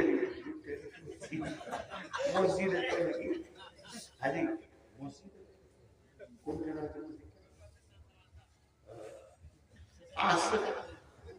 আসলে যিনারা এসেছে তিনারাও জানেন যে কিছু দিতে হবে। মসজিদে আল্লাহর ঘরে কিছু দেবেন তো ইনশাআল্লাহ। এবার এখানে যারা শিক্ষিত ছেলে একটু আওয়াজ দেন। একটা ছেলে আর্টস নিয়ে পড়ছে, একটা ছেলে কমার্স নিয়ে পড়ছে, আর একটা ছেলে সায়েন্স নিয়ে পড়ছে। সামনে পরীক্ষা, আর্টসের ছেলে কমার্সের প্রশ্ন পড়বে, কমার্সের বই পড়বে, সায়েন্সের ছেলে আর্টসের বই পড়বে। তাহলে আমরা ওই 3টে প্রশ্নের সম্মুখীন হব, তো নামাজ পড়া কি দরকার? নামাজ পড়া কি দরকার? এটা একটা প্রশ্ন আপনাদের সামনে আমি রেখে দিলাম, উত্তরটা আমি দিব ইনশাআল্লাহ, আমি দিব উত্তরটা। কিন্তু 2 মিনিট প্রশ্নটা আপনাদের কাছে রাখলাম। এই 3টে প্রশ্ন এখানে আসবে, মাঝে একটা ছোট্ট গল্প শুনি। একটা ছেলে ল ল নিয়ে পড়ছে, লয়ার, মানে বিরাট বড় তর্কবিদ হবে। তো কিছু আছে লোক কবরের আযাবকে বিশ্বাস করে না, আর আহলে কোরআন বলে একটা দল বেরিয়েছে, এরা কবরের আযাবকে বিশ্বাস করে না। আর আমি আপনাদেরকে একটা জিনিস প্রমাণ করব, কবরের আযাব আমাদের জন্য নিয়ামত। কবরের আযাব আমাদের জন্য গজব নয়, কি নিয়ামত, এটা বলবো। তার আগে এটা বলে দিই, তো ও বড় চালাক, ও আল্লাহ মানে না, কবর মানে না, হাসর মানে না। আর ওর মা হচ্ছে মুরব্বী মানুষ, খালি বলে বেটা নামাজ পড়নে কবরে কি জবাব দিবি, নামাজ পড়নে কবরে। ও তখন ওর মাকে বলছে আমি মুখস্থ করে লিয়েছি, খালি শুনে নে। শুনিয়ে দিলে বলে মানরকা রব্বি আল্লাহ মাদিনুকা দীনুল ইসলাম মান নবী নবী মুহাম্মদ সাল্লাল্লাহু আলাইহি ওয়াসাল্লাম। তখন ওর মাকে বলছে বুলি আর কথার পার্থক্য বুঝো? ময়না পাখি বুলি বলে, কথা বলে না। ওকে যেটা শেখানো হয় সেটা বলে, বেশি বলতে পারে না। যদি কোন বুলি শেখানো ময়নার সামনে একটা বিড়ালকে ধরা হয়, তখন সে আর সালাম দেবে না, কথা বলবে না, চেঁ করে উঠবে। তাহলে একটা ময়না পাখি যদি বিড়ালকে দেখে এসে বুলি ভুলে যায়, তোমার মুখস্থ বিদ্যা আমার আল্লাহর আজরাইলকে দেখলে তুমি ভুলে যাবে। কবরে মুখস্থ বিদ্যা কাজে লাগবে না। যদি কবরে মুখস্থ বিদ্যাটা কাজে লাগতো, সমস্ত মানুষ খালি 3টে প্রশ্নের জবাবকে মুখস্থ করে নিত। 1 মিনিট লাগবে, 1 ঘন্টা লাগবে। যে লোকটা মাথা মোটা কোনো হুঁশ নাই, ও একদিনে মুখস্থ করে নিবে, তাহলে ওই লোকটা বেঁচে যেত। আর একটাও মৌলবি জাহান্নাম যেত না, কারণ তার কবরের প্রশ্নের উত্তরগুলো মুখস্থ আছে। তাহলে ওখানে উত্তরটা কিভাবে হবে? ওখানে উত্তর হবে ঈমানের উপরে, কারণ ঈমানের উপরে যদি না দাঁড়িয়ে থাকে, ওর দ্বারা প্রশ্নের উত্তর দেওয়া সম্ভব হবে না। এবার 3টে প্রশ্ন, একটা প্রশ্নের উত্তরগুলো আপনাদেরকে বলে দিই। প্রথম প্রশ্ন হবে, কবরে যখন মানুষকে রাখা হবে, প্রথম প্রশ্ন হবে মান রব্বুকা, তোমার রব কে? তোমার রব কে? তোমার রব কে? রব মানে কি? রবের অনেকগুলি মানে আছে। রব মানে পালনেওয়ালা, রব মানে পারওয়ারদিগার। তোমার পালনেওয়ালা কে? তোমার জীবনের মালিক কে? হায়াতের মালিক কে? মওতের মালিক কে? তোমার রুজির মালিক কে? তোমার দুঃখ সুখের মালিক কে? তোমার জান্নাত জাহান্নামের মালিক কে? তার একটাই উত্তর হবে রব্বি আল্লাহ। এবার বলেন, এটা প্রথম প্রশ্ন হলো কেন? প্রথম প্রশ্ন হলো কেন? আমি একটা ছেলেকে বিজ্ঞান পড়িয়েছি, আমি বিজ্ঞানের প্রশ্ন করব। আরেকটা মাস্টার ইংলিশ পড়িয়েছে, সে ইংলিশের প্রশ্ন করবে। আরেকজন পড়িয়েছে, তাকে উর্দু, সে উর্দুর প্রশ্ন করবে। তাহলে রবটা এলো কেন? রবের ক্লাস আল্লাহ নিজে করেছেন। রব এমন একটা সাবজেক্ট, রব এমন একটা সাবজেক্ট যেটার ক্লাস আল্লাহ নিজে করেছেন। পৃথিবীতে যত সাবজেক্ট আছে, পৃথিবীতে যত শিক্ষা আছে, সব থেকে হার্ড কষ্ট হচ্ছে রবের পরিচয়। আপনাদের কাছে হাত দুটি ভিখারির মতো করে চেয়ে নিচ্ছি, 2 মিনিট এখানে ধ্যান দেন। 2 মিনিট। ও রব, হযরত আদমকে আল্লাহ বানালেন, আদমকে নিজের হাতে বানানোর পর আদমের পিঠে এমনি করে আল্লাহ হাতটা দিলেন আর ঝুরঝুর করে আত্মাগুলো তৈরি হলো। তখনও পর্যন্ত পৃথিবীতে কেউ আসেনি। এমন সময় আল্লাহ সমস্ত আত্মা হযরত আদম থেকে নিয়ে সমস্ত নবী এমনকি আখিরি পয়গম্বর পর্যন্ত সকলকে আল্লাহ ছাত্র বানালেন। শিক্ষক নিজেই হলেন আল্লাহ, অন্য কাউকে শিক্ষক করলেন না। যে সবার সামনে বলছেন আলাস্তু বিরাব্বিকুম, আমি কি তোমাদের রব নই? এখানে আমার আবার একটা প্রশ্ন। আল্লাহ বলতে পারতেন আমি কি তোমাদের আল্লাহ নই, আমি কি তোমাদের আল্লাহ নই, আমি কি তোমাদের আল্লাহ নই, আর আমি কি তোমাদের রব নই, আমি কি তোমাদের রব নই। দুটির মধ্যে আসমান জমিন পার্থক্য আছে। আমি কি তোমাদের আল্লাহ নই, আল্লাহ মানে মাবুদ, আল্লাহ মানে তিনি আমাদের সমস্ত জীবনকারীর মালিক। কিন্তু রব মানে কি? রবের মানে কি? রবের আবিধানিক অর্থ কি? রব মানে শুধু ছোট্ট করে বলেন পরওয়ারদিগার, এটা ফার্সি ভাষা। বাংলায় হচ্ছে পালনেওয়ালা, আর উর্দুতে হচ্ছে পালনেওয়ালা, ইংরেজিতে হচ্ছে কেয়ারটেকার। আমাকে দেখবে কে? আমার সারা জীবন লালন পালনের দায়িত্ব কার? তখন আমরা আল্লাহকে বলেছি তুমি আমাদের রব। আল্লাহ আমাদের রব, সে আল্লাহ আমাদের সব। এবার একটা উদাহরণ দিব। একটা দস্তরখানায় 25টা ফল আছে। কেউ আম খেলো, সে আমের স্বাদ পেলো, পেয়ারা পেলো না। যে পেয়ারা খেলো সে জামের স্বাদ পেলো না, যে জাম খেলো সে আম খেলো না। তার মানে একটা একটা ফল এক একজন খেলো, একটা একটা স্বাদ পেলো। কিন্তু 25টা ফলকে মেশিনে করে জুস তৈরি করা হয়েছে।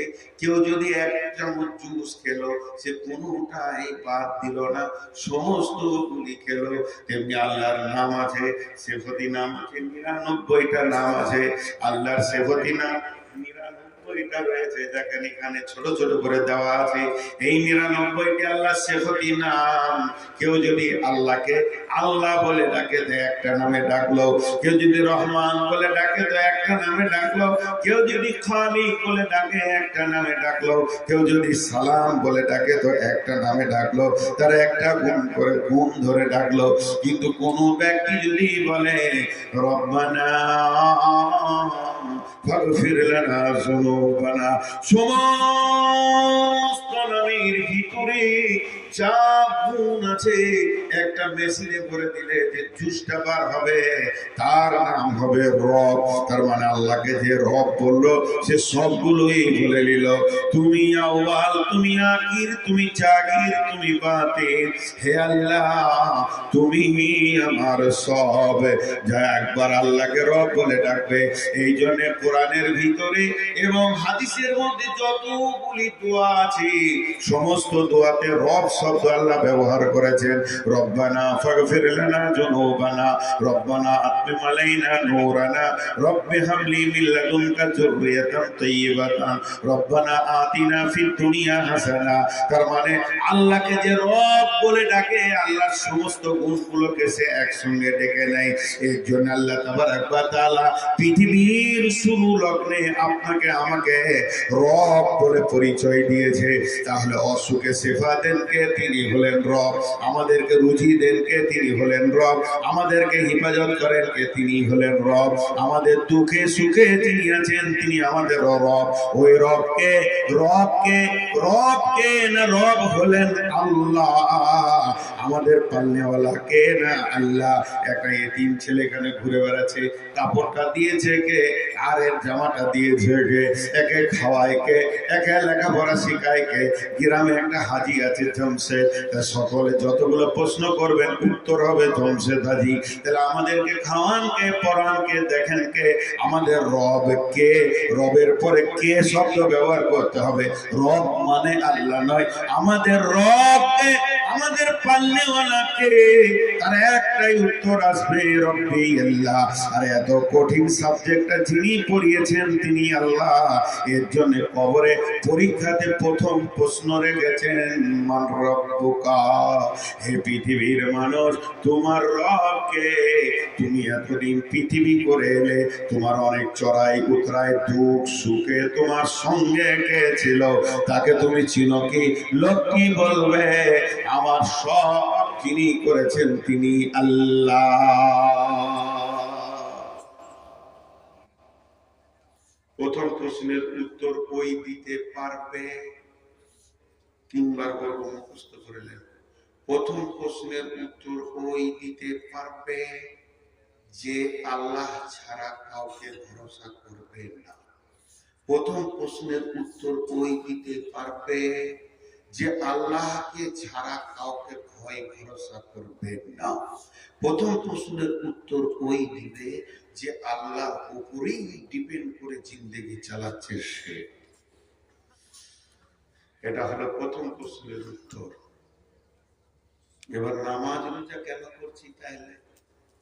জি ভাই, নামাজ রোজা কেন করছি? একটা ছোট্ট উদাহরণ আবার দিব। আমি ছোট্ট উদাহরণ যেটা দিব, ধ্যান দিয়ে শুনবেন, দেখবেন অ্যাপ্রোচিং হয়ে যাবে। আমি একবার দিল্লি গেছিলাম জামাতে।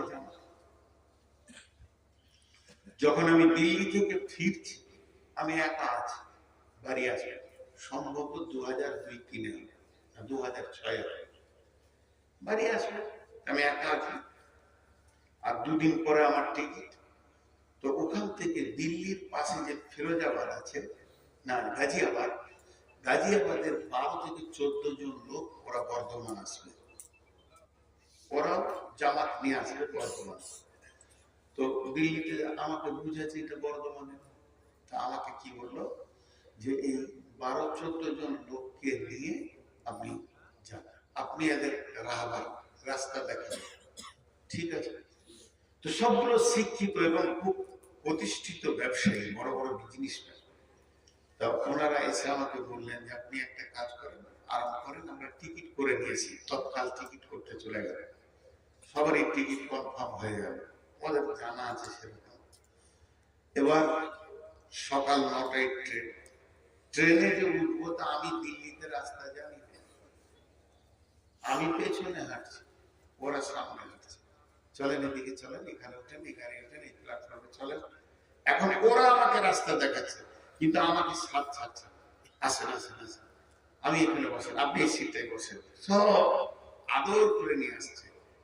ট্রেন চলতে চলতে চলতে চলতে যখন বরাকর আসানসোল ঢুকে গেল, পশ্চিমবঙ্গে ঢুকে গেল, এবার দুর্গাপুর পার হচ্ছে। এবার তো লোকাল স্টেশন গুলো চিনতে পারছে, যার 5টা স্টেশনে করে নামতে হবে। পানাগড় পার হয়ে গেল, বলছি পার। তখন ওই লোকগুলোকে আমি বলছি সবাই নিজের নিজের বেডিং গোটা, 10 মিনিটের মধ্যে নামতে হবে। এবার ওরা আমার কথা শুনছে, এবার ওরা আমার পেছনে হাঁটছে। নামলাম বর্ধমান প্ল্যাটফর্মে, নামার পরে এবার রিক্সা, তখন টোটো ছিল না, যান জ্বালানো টোটোটা ছিল না। তো রিক্সাওয়ালা এসে দাঁড়ালো, ওকে বললাম যে भैया नूर मस्जिद जाना है, कितना लगे? 15 रुपया लेंगे। 15 টাকা নেব, আসলে 5 টাকা ভাড়া, বলো 15 টাকা। সবাই হিন্দি বলছে, আমি ওদের সাথে 2-4 মাস থেকে এসেছি, এবারে বাংলা বলবো এটা ভুলে গেছি মানে বলছি। তা ও বলছে 15 টাকা। দেখছি দিল্লির মাল পেয়ে গেছি, আজকে ঠকে নিতে পারবে। আর মোটামুটি 14 জন আছে, 7খানা রিক্সা লাগবে। তখন আমি বলছি কাজে নাম পেয়েছে নাকি? সিধা বাংলা বলতে লেগেছি, কাজে নাম পেয়েছে? হ্যাঁ, সালা 3 হাত রাস্তা লাগে, কিসের তুমি বলছো 15 টাকা? 5 টাকায় যাবে তুমি? বলতে আসেন ঠগা থেকে বলছি। আমি কথাটা কি বললাম, আমাকে ওরা পেলো দিল্লিতে, সাথে করে নিয়ে এলো, তার জন্য বর্তমানে আর ঠকলো না, ঠিক জায়গায় পৌঁছে গেল। কথাটা বুঝতে পেরেছেন? আরেকবার বলছি, টোটাল ঘটনাতে যেটা বলতে চাইছি, আমাকে পেলো কোথায়? দিল্লিতে, সাথে করে নিয়ে এলো গোটা রাস্তা, বর্তমানে নামলো, ওরা আর ঠকলো না, ঠিক জায়গায়। এটা উদাহরণটা কেন দিলাম? আল্লাহ দিলেন নিজের চেহারাকে সামনে রেখে, আলাস্তু বিরাব্বিকুম, আমি কি তোমাদের রব নই? আমরা বললাম কলু বলা, হে আল্লাহ তুমি আমাদের রব। রবকে পেলাম কোথা? আলামে আরওয়াতে। এই রবকে সাথে রাখতে হবে যতদিন বেঁচে থাকবো। যেদিন কবর নামে প্ল্যাটফর্মে নামবো, আর আমি ঠকবো না, ঠিক জান্নাতে পৌঁছে যাব। কারণ আমার রব আমার সঙ্গে আছে। অতএব রবকে সঙ্গে রাখতে হবে। রবকে পেলাম কোথা? আলামে আরওয়াতে, আত্মা জগতে পেলাম। ওই রবকে সারা জীবন সাথে রাখবো। কোনো গাছতলায় পূজা করব না, মূর্তি পূজা করব না, দেবদেবীর পূজা করব না। জান চলে গেল, মাজারের কাছে যাব না, পীরের কাছে যাব না, কোনো দাতা বাবা, খাজা বাবা, গাঁজা বাবার কাছে যাব না। আমি নিজের জিন্দেগিটাকে রবকে সাথে করে রাখবো। মানে রবের মতো নিয়ামত পেয়েছি, এটা যেন হাতছাড়া না হয়ে যায়। যেদিন আমার প্ল্যাটফর্মের নাম হবে কবর, আমি যেখানে যেতে চাইছি কবরের নামে প্ল্যাটফর্মে নেমে আমাকে জান্নাত নামে ঘরে যেতে হবে। তখন যদি আমি রবকে সাথে রাখতে পারি, তাহলে আর আমি ঠকবো না, আমি আস্তে আস্তে জান্নাতে পৌঁছে যাব। এর জন্য সারা জীবন যারা রবকে সঙ্গে রাখতে পারবে, তারা কবরে ঠকবে না, হাসরে ঠকবে না। তাদের প্রথম প্রশ্নের উত্তর তারা দিয়ে দিবে রব্বি আল্লাহ। তাহলে একটা প্রশ্ন থেকে গেছে, নামাজ কেন, রোজা কেন, হজ কেন, যাকাত কেন, এত কিছু কেন? বন্ধুরা আমার, এর একটা উদাহরণ দিব, একখানি উত্তরটা পেয়ে যাবি। আপনাদের আলোটা চলছে? এই আলোটা চলছে কোথা থেকে চলছে? আপনাদের পাওয়ার হাউস কোথায়? আপনাদের এলাকার বিদ্যুৎটা কোথাকার পাওয়ার হাউসে চলে? দেখবেন না, এটা তো মিনি পাওয়ার হাউস। টারবাইনটা কোথায়? বিদ্যুৎ প্রকল্পটা কোথায়? না, ফারাক্কা আপনাদেরকে দেয়। তাহলে ফারাক্কা দেয় না, মণিপুর দেয় না, আপনারা হচ্ছে ডায়মন্ড হারবারের কারেন্টে চলছে। ইন্ডিভিজুয়ালি দেয় না। আমার সম্ভব আইডিয়া বুঝি ডায়মন্ড হারবার থেকে আপনাদের। এখন আমি যে কথাটা বলছি, ধ্যান দেন উদাহরণ আছে, যেখানেই হোক মেনে নিলাম ইন্টিভিসি, ঝামেলা সব শেষ। তাহলে বিদ্যুৎটা তৈরি হচ্ছে কোথা? ফারাক্কার ইন্টিভিসিতে। আমার সঙ্গে কথা বলেন, কবরের কথা বলছি, খুব ধ্যান, খুব মনোযোগ। তৈরি হচ্ছে কোথা? ফারাক্কার ইন্টিভিসিতে। ওইখানে বিদ্যুৎটা তৈরি হয়েছে, টারবাইন করে বিদ্যুৎ তৈরি হয়েছে। উদ্দেশ্য কি?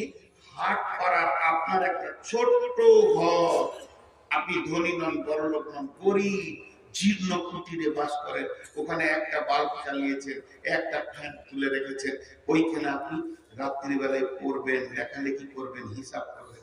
তাহলে আলোটা উদ্দেশ্য। উদ্দেশ্যটা কি? জীর্ণ কুটিরে হাট করায় জ্বলে যাক আলো, তার জন্য তৈরি হচ্ছে কোথাও ফারাক্কা। এবার বলেন কি কি লেগেছে?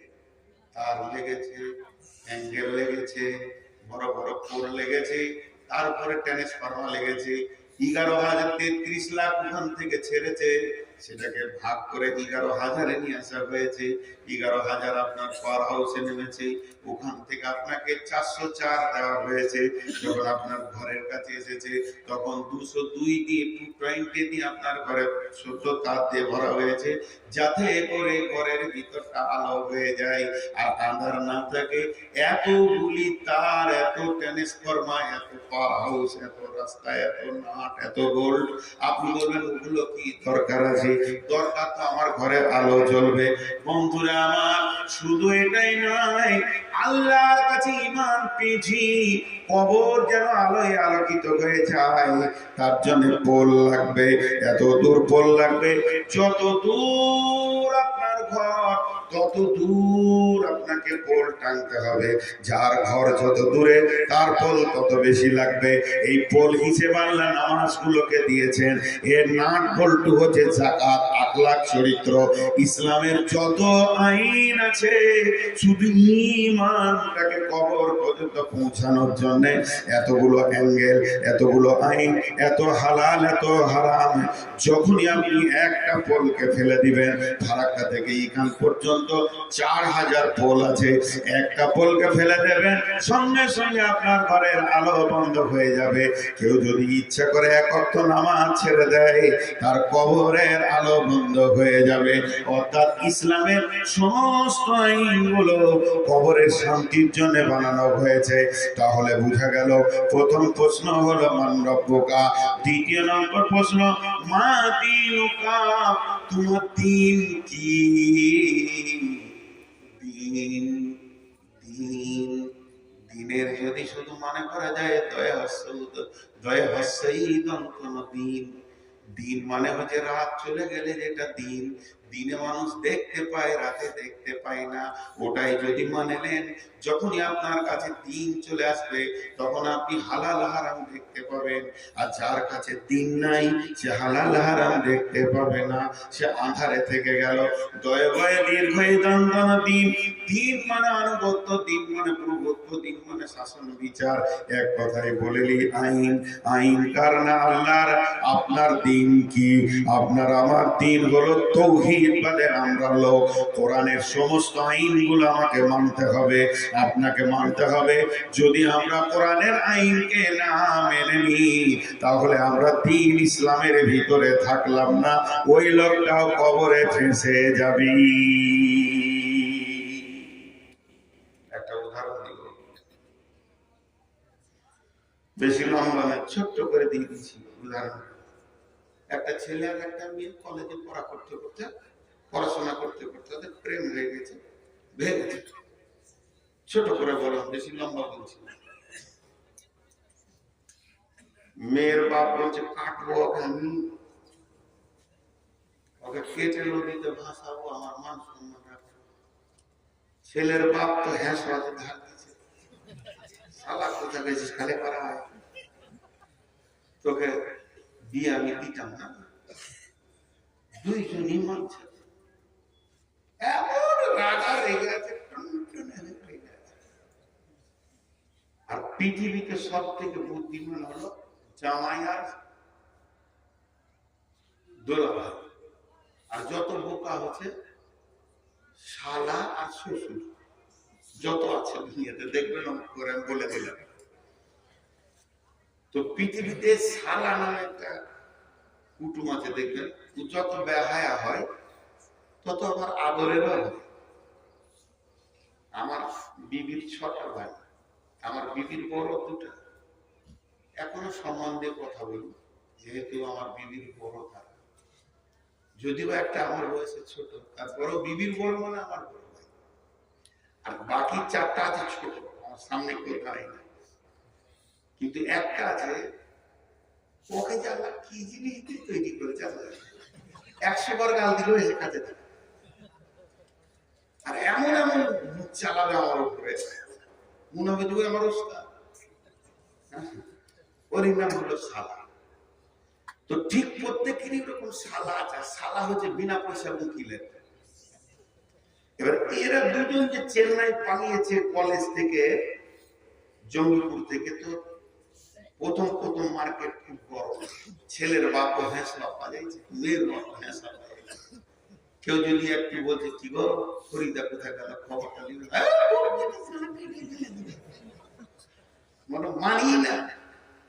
কিন্তু মায়ের দিন তো 4 মাস পার হয়ে গেছে, মা খালি খেয়েছে আর কাঁদছে, চোখে পানি মুছছে, ওইদিকে ওর সেলিম এর মাও কাঁদছে। কিন্তু একবার দুবার যদি কোন রকম বলতে সেলিম করবি তা তোকে কাটবো, জুত হয় না, কেউ মানে না। খুব ধ্যান দিয়ে শুনবে উদাহরণটা, এই উদাহরণই দিন ইসলামটা ঢুকিয়ে দিয়ে। ঠিক 1 মাস 2 মাস করাতে করাতে যখন 8 মাস হয়ে গেছে, হঠাৎ ফরিদা একদিন ফোন করছে বাড়িতে, বাপের নাম্বারে, মায়ের নাম্বারে করছে, বাপের নাম্বারে নাই। মনে মনে ভাবছে আব্বা যখন থাকবেন, আজকে জুমার দিন, 12টা বেজে গেছে, মানে বাপ আমার মসজিদে বসে বসে খুতবা শুনছে। এখন মা একা, যে মাকে ফোনটা ধরিয়েছে কে, নাম ফরিদা। মা কাঁদতে শুরু করলো, বেটি কোথায় আছিস? বলো ভালো আছি। কোথায় আছিস? বলে কেরলে আছি। তোমার জামাই টিউশনি করায়, আমিও একটা টিউশনি করি, দুজন ঘর ভাড়া নিয়ে আছে। মায়ের কলিজাটা ঠান্ডা হলো। 2 দিন পরে মা ফোন করছে, ওর ছোট ভাইটাকে একবার আয়, শালা দিয়ে কাবু করবে, আয়। ছোট ভাইটা এলো, কি বলছিস? খবর পেয়েছি। হ্যাঁ ঠিক আছে, কোথায়? কেরলে আছে।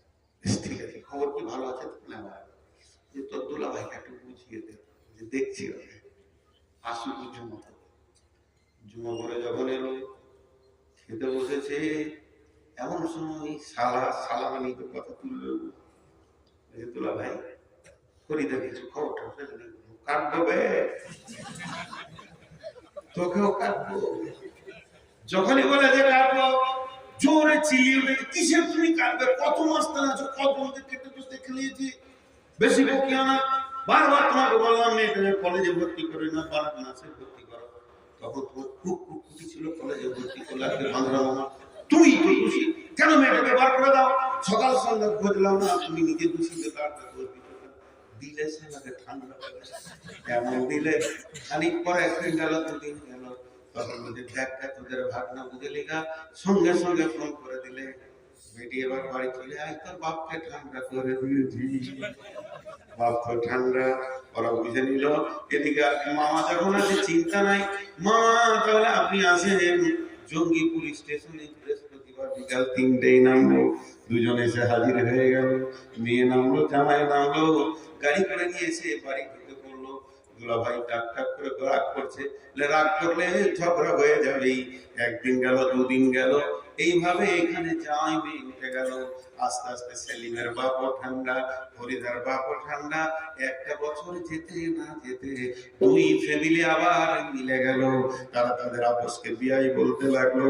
ফরিদার ফ্যামিলি সমস্ত সেলিমকে জামাই বলে মেনে নিল, এটা আমার বাড়ির জামাই, জামাইয়ের সম্মান দিতে লাগলো। তেমনি সেলিমের ফ্যামিলিতে ফরিদাকেও বৌমা বলে মেনে নিয়ে সমস্ত সম্মান দিতে লাগলো।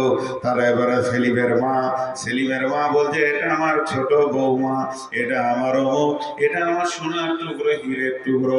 এদিকে সেলিমের ফরিদার মাও বলছে, এটা আমার বড় জামাই, এর মতো ভালো ছেলে আর এলাকায় নাই। দুই ফ্যামিলি নিয়ে নিল।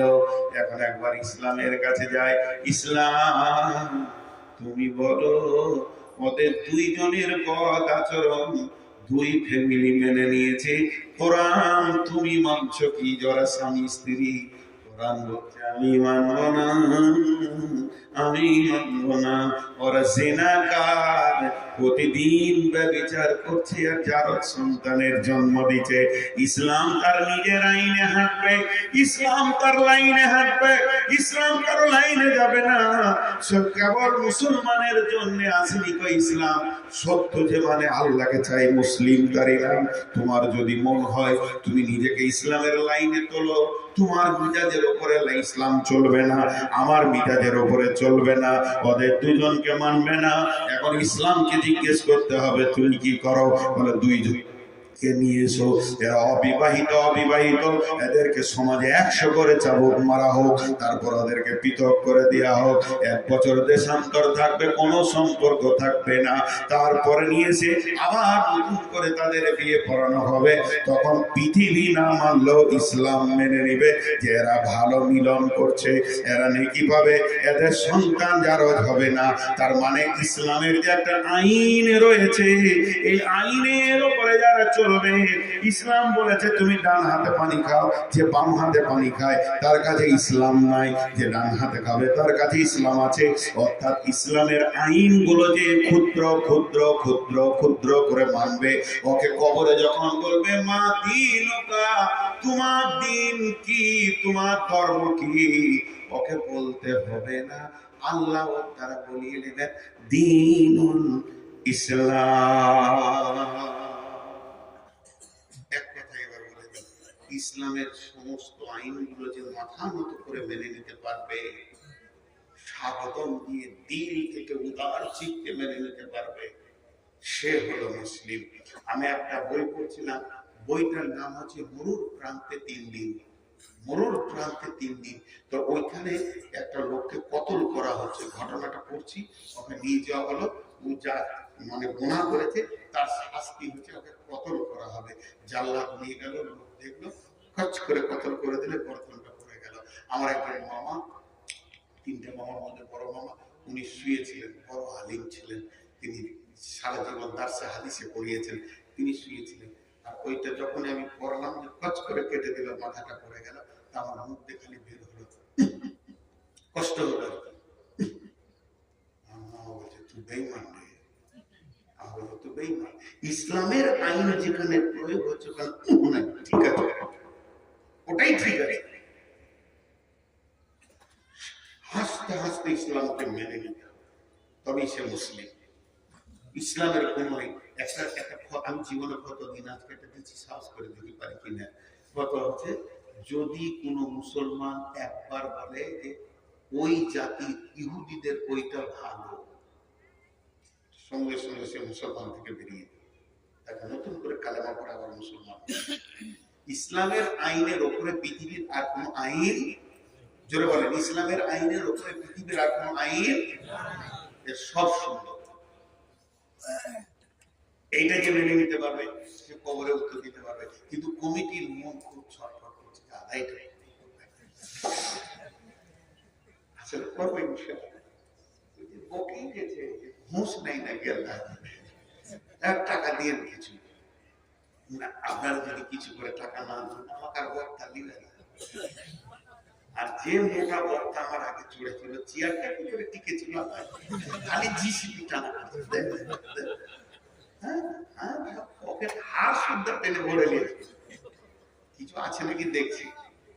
এবার থাকলো 3 নম্বর, মান নবিয়ুকা, তোমার নবীকে, তোমার আদর্শকে, তোমার আইডিয়ালকে।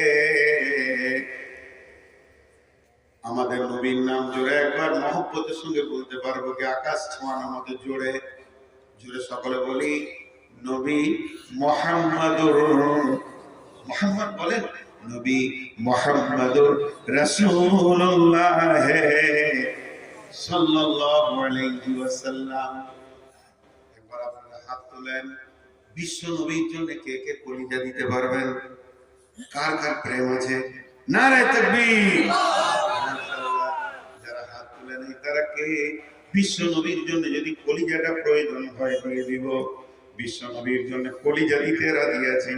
এই নবীটাকে বলে পূর্ণাঙ্গ নবীর আদর্শ যে মেনে নিতে পারবে, তার চলাতে ফেরাতে, উঠাতে বসাতে, খাওয়াতে, লেনদেনে সব জায়গায় যে রসুলকে ফলো করে চলবে, কঠিন কিয়ামতের দিনে সে উত্তর দিবে আমার, কঠিন কবরে সে উত্তর দিবে আমার নবী হচ্ছে নবী মুহাম্মদুর রাসূলুল্লাহ সাল্লাল্লাহু আলাইহি ওয়াসাল্লাম।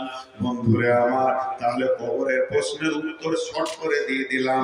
1 নম্বর হলো মান রব্বুকা, যে সারা জীবন রবের উপরে ভরসা করে চলেছে সে উত্তর দিবে। 2 নম্বরে মা দীনুকা, যে ইসলামের নীতিগুলোকে পুঙ্খানুভাবে মেনেছে সে উত্তর দিবে। দীনুল ইসলাম।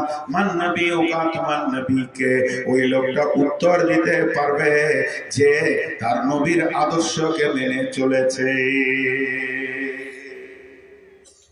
ভাই, অনেক কথা হলো আপনাদের সামনে, অনেক কথা হলো, উঠবেন না, ঠিক টাইম আমি শেষ করবো।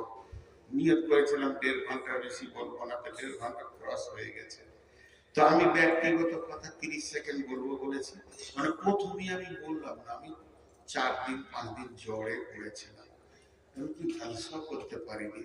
3-4টা গায়ের জালসায় বছর মা খেয়েছে আমার দ্বারা, আমার আল্লাহ আমাকে অসুস্থ করেছিলেন, তার জন্য তাদেরকে আমি ফলো করে দিয়েছিলাম, মেনেও নিয়েছে তারা যে মানুষের অসুখ হতে পারে। সেই অসুখের জোয়ার এখনো আমার কাছে রয়েছে, আমি ওষুধ খেয়ে উঠেছি আর রানিং ওষুধ খাচ্ছি। তো আমি এটা প্রথম যদি বলতাম তাহলে আপনাদের মনটা ভেঙে নিত, রোগাটা বলবো কি ঘর প্রথমেই লক্ষ্যটা কেটে পড়তো। আমি এগুলো প্রথমে বলি না, অনেক বক্তা আছে উঠে বলবে আমি ক্লান্ত, এই কেন তুই খামা মানে ক্লান্ত, তো যা চুপ করে শোকা বাবা। আমি এগুলো পছন্দ করি না। আবার কিছু বক্তা আছে বলবে অবলা, সরলা, কমলা, মা বোনেরা, আমি কিন্তু বিশ্বাসই করি। মেয়েরা অবলা, অবলা মানে কথা বলে না, ওরে সুবহানাল্লাহ, কথা মেশিন কথা বলে না, মুখ খুলে গেলে বন্ধ করে। সরলা, সরলা মানে সাদা সিধে, জিলাপিতে খুব ফ্যাজ বেশি সরলা। কমলা মানে নরম, কে বললে নরম, শুকিনে ছেলে দিলে কলজে বেজে খেয়ে নরম, 3 দিচ্ছে না।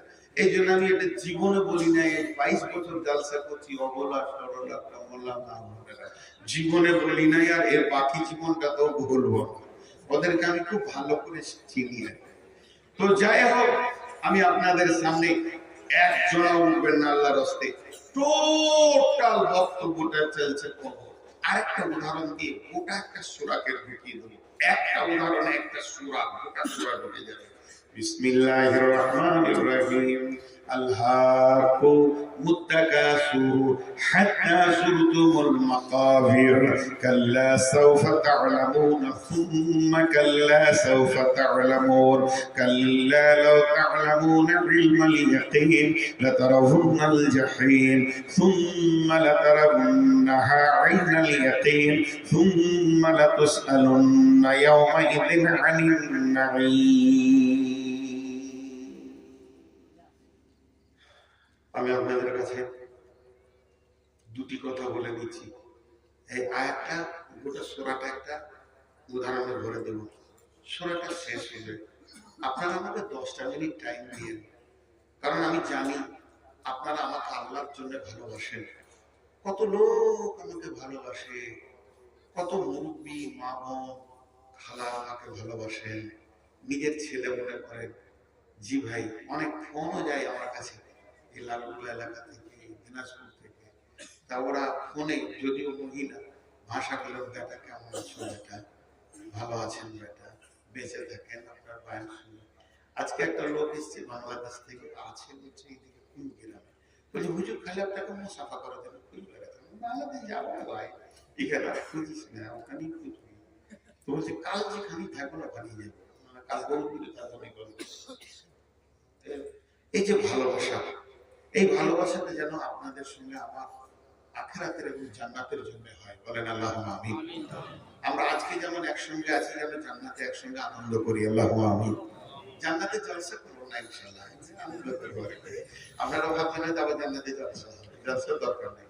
আল্লাহ ওখানে আনন্দ দেবেন, কিলান সালামান সালামা। সেই ভালোবাসার খাতিরে আপনাদের কাছে আমি 10টা মিনিট চেয়ে নিব, কেউ উঠবেন না। যদি কেউ উঠেন তাহলে হৃদয়ে একটা কষ্ট পাবো আমি, আপনি আমাকে কষ্ট দিয়ে যাচ্ছেন এটাই ভাববো। ওই 10 মিনিটটা শেষে আর মসজিদের কালেকশন করতে হবে, এই ডেকোরেশন, লাইট, মাইক, বক্তা, রান্না, খাওয়া। দেখেন মসজিদ আল্লাহর ঘর, আপনি মসজিদকে দেবেন, আমাকে দেবেন না। তো ওটা আপনি 10 মিনিট খালি সূরাটা একটা উদাহরণ দিয়ে দিই। তো আমরা কবরকে অনেকবার দেখেছি। একটা লোক এখান থেকে জঙ্গিপুরে চাকরি করে, তো রাস্তায় যেছে আসছে, ভাঙা রাস্তা সাইড দিয়ে যায়, তো ওখানে ব্রিজ তৈরি হয়েছে, 30 ফুট খাল, রড গুলো বেরিয়ে আছে। তো ওটা না হলো 2 মাস দেখছে, তো 200 বার দেখেছে খাল। কিন্তু একদিন জালসা শুনতে গেছি জঙ্গিপুরে, রাতে আসছে মোটরসাইকেলে 3 বন্ধুতে, আর এমন গল্প ধরেছে, 3 জনেই চাকরি করে, কতটা জায়গা কিনলি, জমি কিনলি, ঘর বাড়ি কেমন হলো, গল্পতে আমার করা হয়ে গেছে। হুঁশি নাই, খালটা বলে দুঃখ করে। আর এমন করা করেছে, রড বলে দিকে ঢুকেছে, এদিকে ঢুকেছে, এদিকে ঢুকেছে। রাত দেখলে কেউ উদ্ধার করে, 3 জনই বিপদে পড়ে একে অপরকে দেখছে আর মারা গেল। আল্লাহ বলছে বিসমিল্লাহির রহমানির রহিম। আল্লাহু মুত্তাকাসুর হাত্তা যুরতুমুল মাকাবির। হে পৃথিবীর মানুষ, মালের প্রাচুর্য তোমাকে কবরকে গাফেল করে দিয়েছে। তুমি কবরকে কতবার দেখেছো? তুমি জীবনে একবার অন্ত করো, কতবার তুমি কবরে মানুষকে নামাতে গিয়েছো, কত লাশ তুমি হাত দিয়ে নামিয়েছো, মাকে, আব্বাকে, ভাইকে, বোনকে, বিয়াইকে, নানাকে, নানিকে, দাদাকে, দাদিকে, খালাকে, বুবাকে, এতগুলো লোক, গ্রামবাসীকে, হাজিকে, আপনার কিনা মাস্টারকে, ডাক্তারকে কবরে নামাতে গিয়ে তুমি তোমার জীবনে কবরকে কম বেশি 200 বার দেখেছো, কিন্তু নিজের জন্য একবার ভাবনি। তুমি গাফেল হয়ে গেছিলে, কেন ভাবনি? তুমি কি কারণে ভাবনি? কে তোমাকে ভাবনা থেকে সরিয়েছে? সেটা হলো পৃথিবীর সৌন্দর্য, মানের প্রাচুর্য তোমাকে সরিয়ে দিয়েছে। কাল্লা সায়ালামুন, একদিন তুমি জানবে। সুম্মা কাল্লা সায়ালামুন, একদিন তুমি জানতে পারবে। কাল্লা লাউ তা'লামুনা ইলমাল ইয়াকিন আল্লাহু মুত্তাকাসুর হাত্তা যুরতুমুল মাকাবির কাল্লা সাওফা তা'লামুন সুম্মা কাল্লা সাওফা তা'লামুন কাল্লা লাউ তা'লামুন তা'লামুনা ইলমাল ইয়াকিন কাল্লা লা তা'লামুনা ইলমাল ইয়াকিন লাতারাবুনাল জাহিম। যখন তুমি কবরে ধুপ করে ঢুকে যাবে, যখন কবর তোমার সামনে এসে যাবে, তখন তো তোমার আযাব শুরু হয়ে যাবে। আর এই আযাবকে তুমি যখন নিজের চোখে দেখবে, বিশ্বাস তোমার হবে, কিন্তু ও বিশ্বাস তোমার কোনো কাজে লাগবে না।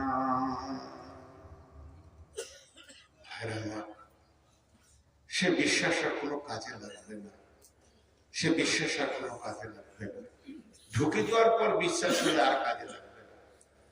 আজকে আপনার আমার সামনে টোটাল রক্ত বসলো কবর। আল্লাহর কাছে দোয়া করছি, হে বাবু তুমি আমাদের প্রত্যেককে কবরে নাজাত দান করো, আল্লাহুম্মা আমিন। হে আল্লাহ, কবরে আমরা প্রশ্নের উত্তর কেউ দিতে পারবো না, আল্লাহ তুমি আমাদেরকে সাহায্য করো, বলেন আমিন। আর আমাদের যত মা বাপ ভাই বোন কবরে চলে গেছে, আল্লাহ তাদেরকে তুমি মাফ করো। ভাই উঠবেন না, আমি বললাম যে আমি দিলে কষ্ট পাবো। আপনার যদি মন বলে যে তুই কষ্ট পাবা, তোর বাড়ি বর্ধমান, তাহলে যাবেন, উঠবেন, অসুবিধা নেই। মাত্র 10টা মিনিট। কেউ আছেন? একটা 5,000, 10,000, 1,000, 2,000, 20,000, যার যেমন আছে। আমি ঘড়ি দেখে নিয়েছি, আপনারা ঘড়ি দেখেন। পুরা 12:15 বাজতে আমি বলে দিব টাইম হয়ে গেছে, আপনারা উঠবেন। এই 12:15 পর্যন্ত আমার মুখ কিন্তু বন্ধ থাকবে না। আমি তো মেয়েদেরই বেটা, মেয়েদের মুখ যদি এত চলে তাহলে কোনো চলবে না। ওদের পেটি তো হয়েছে, প্রোডাক্ট ওই ফ্যাক্টরি থেকে, তো বিধায় আমার মুখ চলবে। আপনারা কেউ ভাবিয়েন না যে আপনাদেরকে অযথা বসিয়ে রাখবো। দেখেন আল্লাহ রাসূল বলছেন, মান বানা লিল্লাহি মসজিদান বানাল্লাহু লাহু বাইতান ফিল জান্নাহ। কেউ যদি পৃথিবীতে মসজিদ বানায়, আল্লাহ তার জান্নাতে অট্টালিকা বানাবেন। কত সুন্দর ইসলামের নীতি, ইসলামের মতো সুন্দর নীতি নাই। আপনি বানাবেন হাটপাড়ার মাটিতে, আপনার ঘর বানবে জান্নাতুল ফেরদাউসে।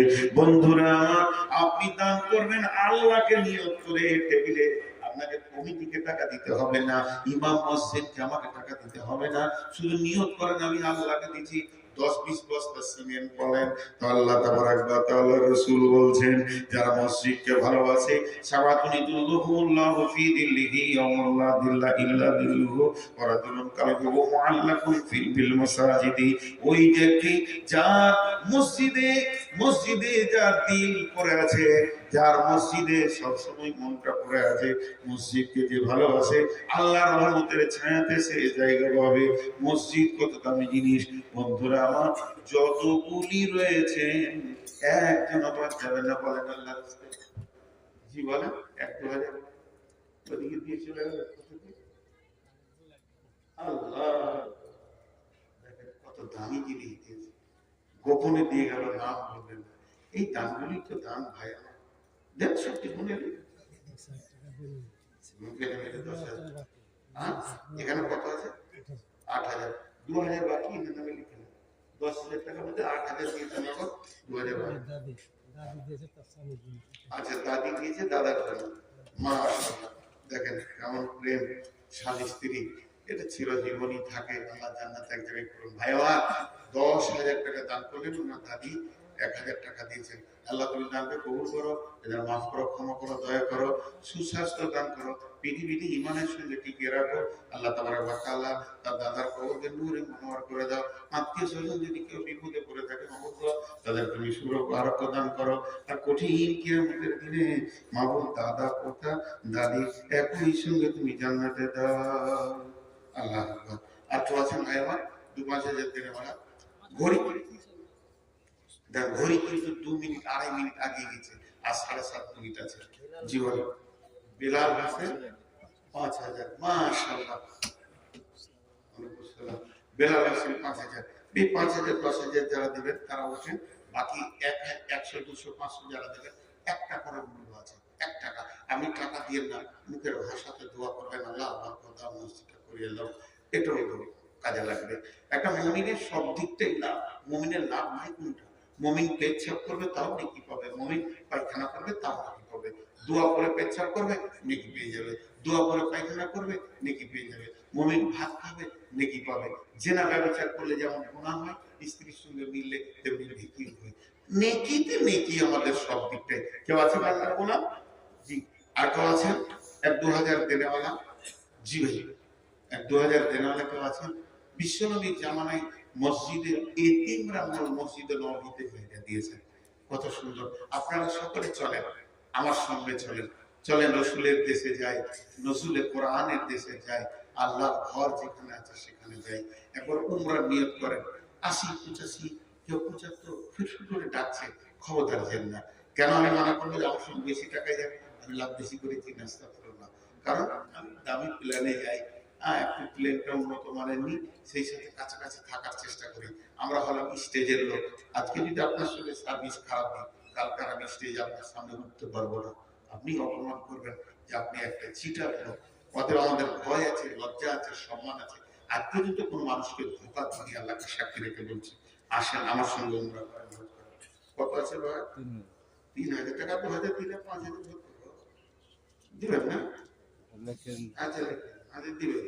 লোক খুব ভালো। লিখে নিতে বলবো না, 2000 লেখেন। এনার নামে 2000 লেখেন, 3000 নগদ দিন। মাশাআল্লাহ। আর কেউ আছেন আল্লাহর গোলাম? আচ্ছা, আপনাদেরকে একটা চাদর দিব। এখানে সব ক্যামেরা আছে। 3000 দিয়েছে আর 2000 এখানে গুনে নেবেন। আর 3000 আছে, 500 দিলেন।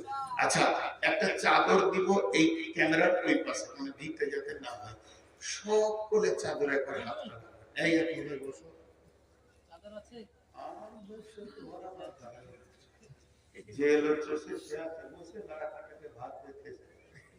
আমি 2 ঘন্টা বললাম চাদর নিয়ে লুটে নিতে হবে।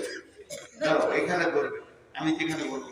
যতগুলি লোক আছে ওই রাস্তাতে যারা দাঁড়িয়ে আছে তারাও আসবে। দেখেন কত আছে, কত আছে? হ্যাঁ, এদিকে কি করেন? যা চিনতে পারছি না, বাদ শোনা কেন? হ্যাঁ, ড্রাইভারি করি। ড্রাইভার কত ভালো। ড্রাইভার কোলেস্ট্রল বুঝেন? কোলেস্ট্রল বুঝেন? ওটা একটা চর্বি, মানে রক্তের সঙ্গে হয়ে যায়। কোলেস্ট্রল যদি বেড়ে যায় আর রক্তর গতি যদি কমে যায় শরীরে, তো হার্ট অ্যাটাক করে লোকটা মারা যায়। এটা হচ্ছে কোলেস্ট্রলের ক্ষতি। আর কোলেস্ট্রল যত কম থাকবে, রক্ত যত দ্রুত গতিতে ধরবে, তো লোকটা ভালো থাকবে। তো ভারতবর্ষের কোলেস্ট্রল হচ্ছে টোটো। গোটা রাস্তায় এত টোটো বেড়ে গেছে, বাকি গাড়ির গতি কমে গেছে, এই জন্য মালের দাম বাড়ছে। দেখবেন টোটো যত বাড়বে, দেশের অবনতি তত হবে, ক্ষতি হবে। আর যত গাড়ি দ্রুত গতি ধরবে, তত উন্নতি হবে দেশে। এই কোলেস্ট্রল। তো ড্রাইভাররা টোটো নিয়ে যে কত কষ্ট পায়। টোটোওয়ালারা যখন টোটো চালায়, মনে হয় যেন বিমানের পাইলট। গাড়ির সামনে গতি নেই, গাড়ির সামনে। আর রাস্তার মাঝে, রাস্তার সাইডে যাবে না। একটা হরেন মারলে আমার মাঝখানে মতো তার মানে এলাকা হাইরে এতগুলো টাকা কোথায়? মেয়েদের টাকা। আল্লাহ আর আমাকে যা আছে আলহামদুলিল্লাহ। এত গুনে গুনে বলতে হবে না কথা। যে মা বোন, অনেকগুলি টাকা আপনাদের এসেছে। 20,000 এসছে, আবার এটা এসছে 5,000, এটাও রয়েছে 10,000, এটাও তো রয়েছে 10,000। টোটাল অনেকগুলি টাকা এসছে মা বোন। আপনারা যথেষ্ট পরিমাণে দিয়েছেন। বাকি আরো যদি থাকে, যেভাবে দিচ্ছেন ওইভাবে দেন। শেষ হতে চলেছে, আর 3 মিনিট আছে। আপনারা যে বসে আছেন, আমি আমার হৃদয়টাকে বোঝাতে পারছি না কি দোয়া দেবো। প্রথম এই দোয়াই দিই, আল্লাহ আমরা যতজন বসে আছি এই শেষ পর্যন্ত খাতনা করছি, আল্লাহ প্রত্যেককে তুমি যেমন এই মহব্বতের বসে থাকা দিয়েছো, ঠিক এইরকম তুমি মহব্বতের নজরে তাকিয়ে আমাদের জন্য কবর, কিয়ামত, হাসরকে ফ্রি করে দাও। আমিন বলেন। আল্লাহ আমাদের মা বাপ, ভাই বোন, আত্মীয় স্বজন, ডাক্তার, মাস্টার, ইঞ্জিনিয়ার, আমাদের শিক্ষক, মক্তবের মাওলানা, ইমাম, মুয়াজ্জিন যারা কালেমা নিয়ে কবরে চলে গেছে, আল্লাহ তাদেরকে তুমি মাফ করো, ক্ষমা করো। আল্লাহ কঠিন কবরের আযাব থেকে আমাদেরকে মুক্তি দান করো। আর মাত্র 2 মিনিট বসেন, তাহলে ওয়াদা পূরণ হয়ে যাবে। তোমরা চাদর রেডি করো। কই সে চাদর? কেটে বলো না কেন? চাদরটাই ক্যামেরার ওই পাশে ধরবে। ভাই সকলে আসবেন তো ইনশাআল্লাহ। সবাই চাদরে হাত রাখবেন তো ইনশাআল্লাহ। ইনশাআল্লাহ বলছে না, সবাই চাদরে হাতটা রাখবেন তো ইনশাআল্লাহ। জোরে বলেন ইনশাআল্লাহ। আমি বলবো যেমন করে দাঁড়ান, এই যে ক্যামেরাটা আছে ওই পাশে দাঁড়িয়ে যাবেন, আর যেতে হবে না। যিনি চাদরে হাত রাখবেন না বাড়ি চলে যাবেন, ওই লোকটা হাত তুলে ধরতে হবে, দুজনকে। আরেকবার বলছি, যিনি চাদরে হাত রাখবেন না পেছন ফিরে বাড়ি চলে যাবেন, আল্লাহকে সাক্ষী রেখে ওই লোকটা হাত তুলে। তারা সবাই আছে এখন।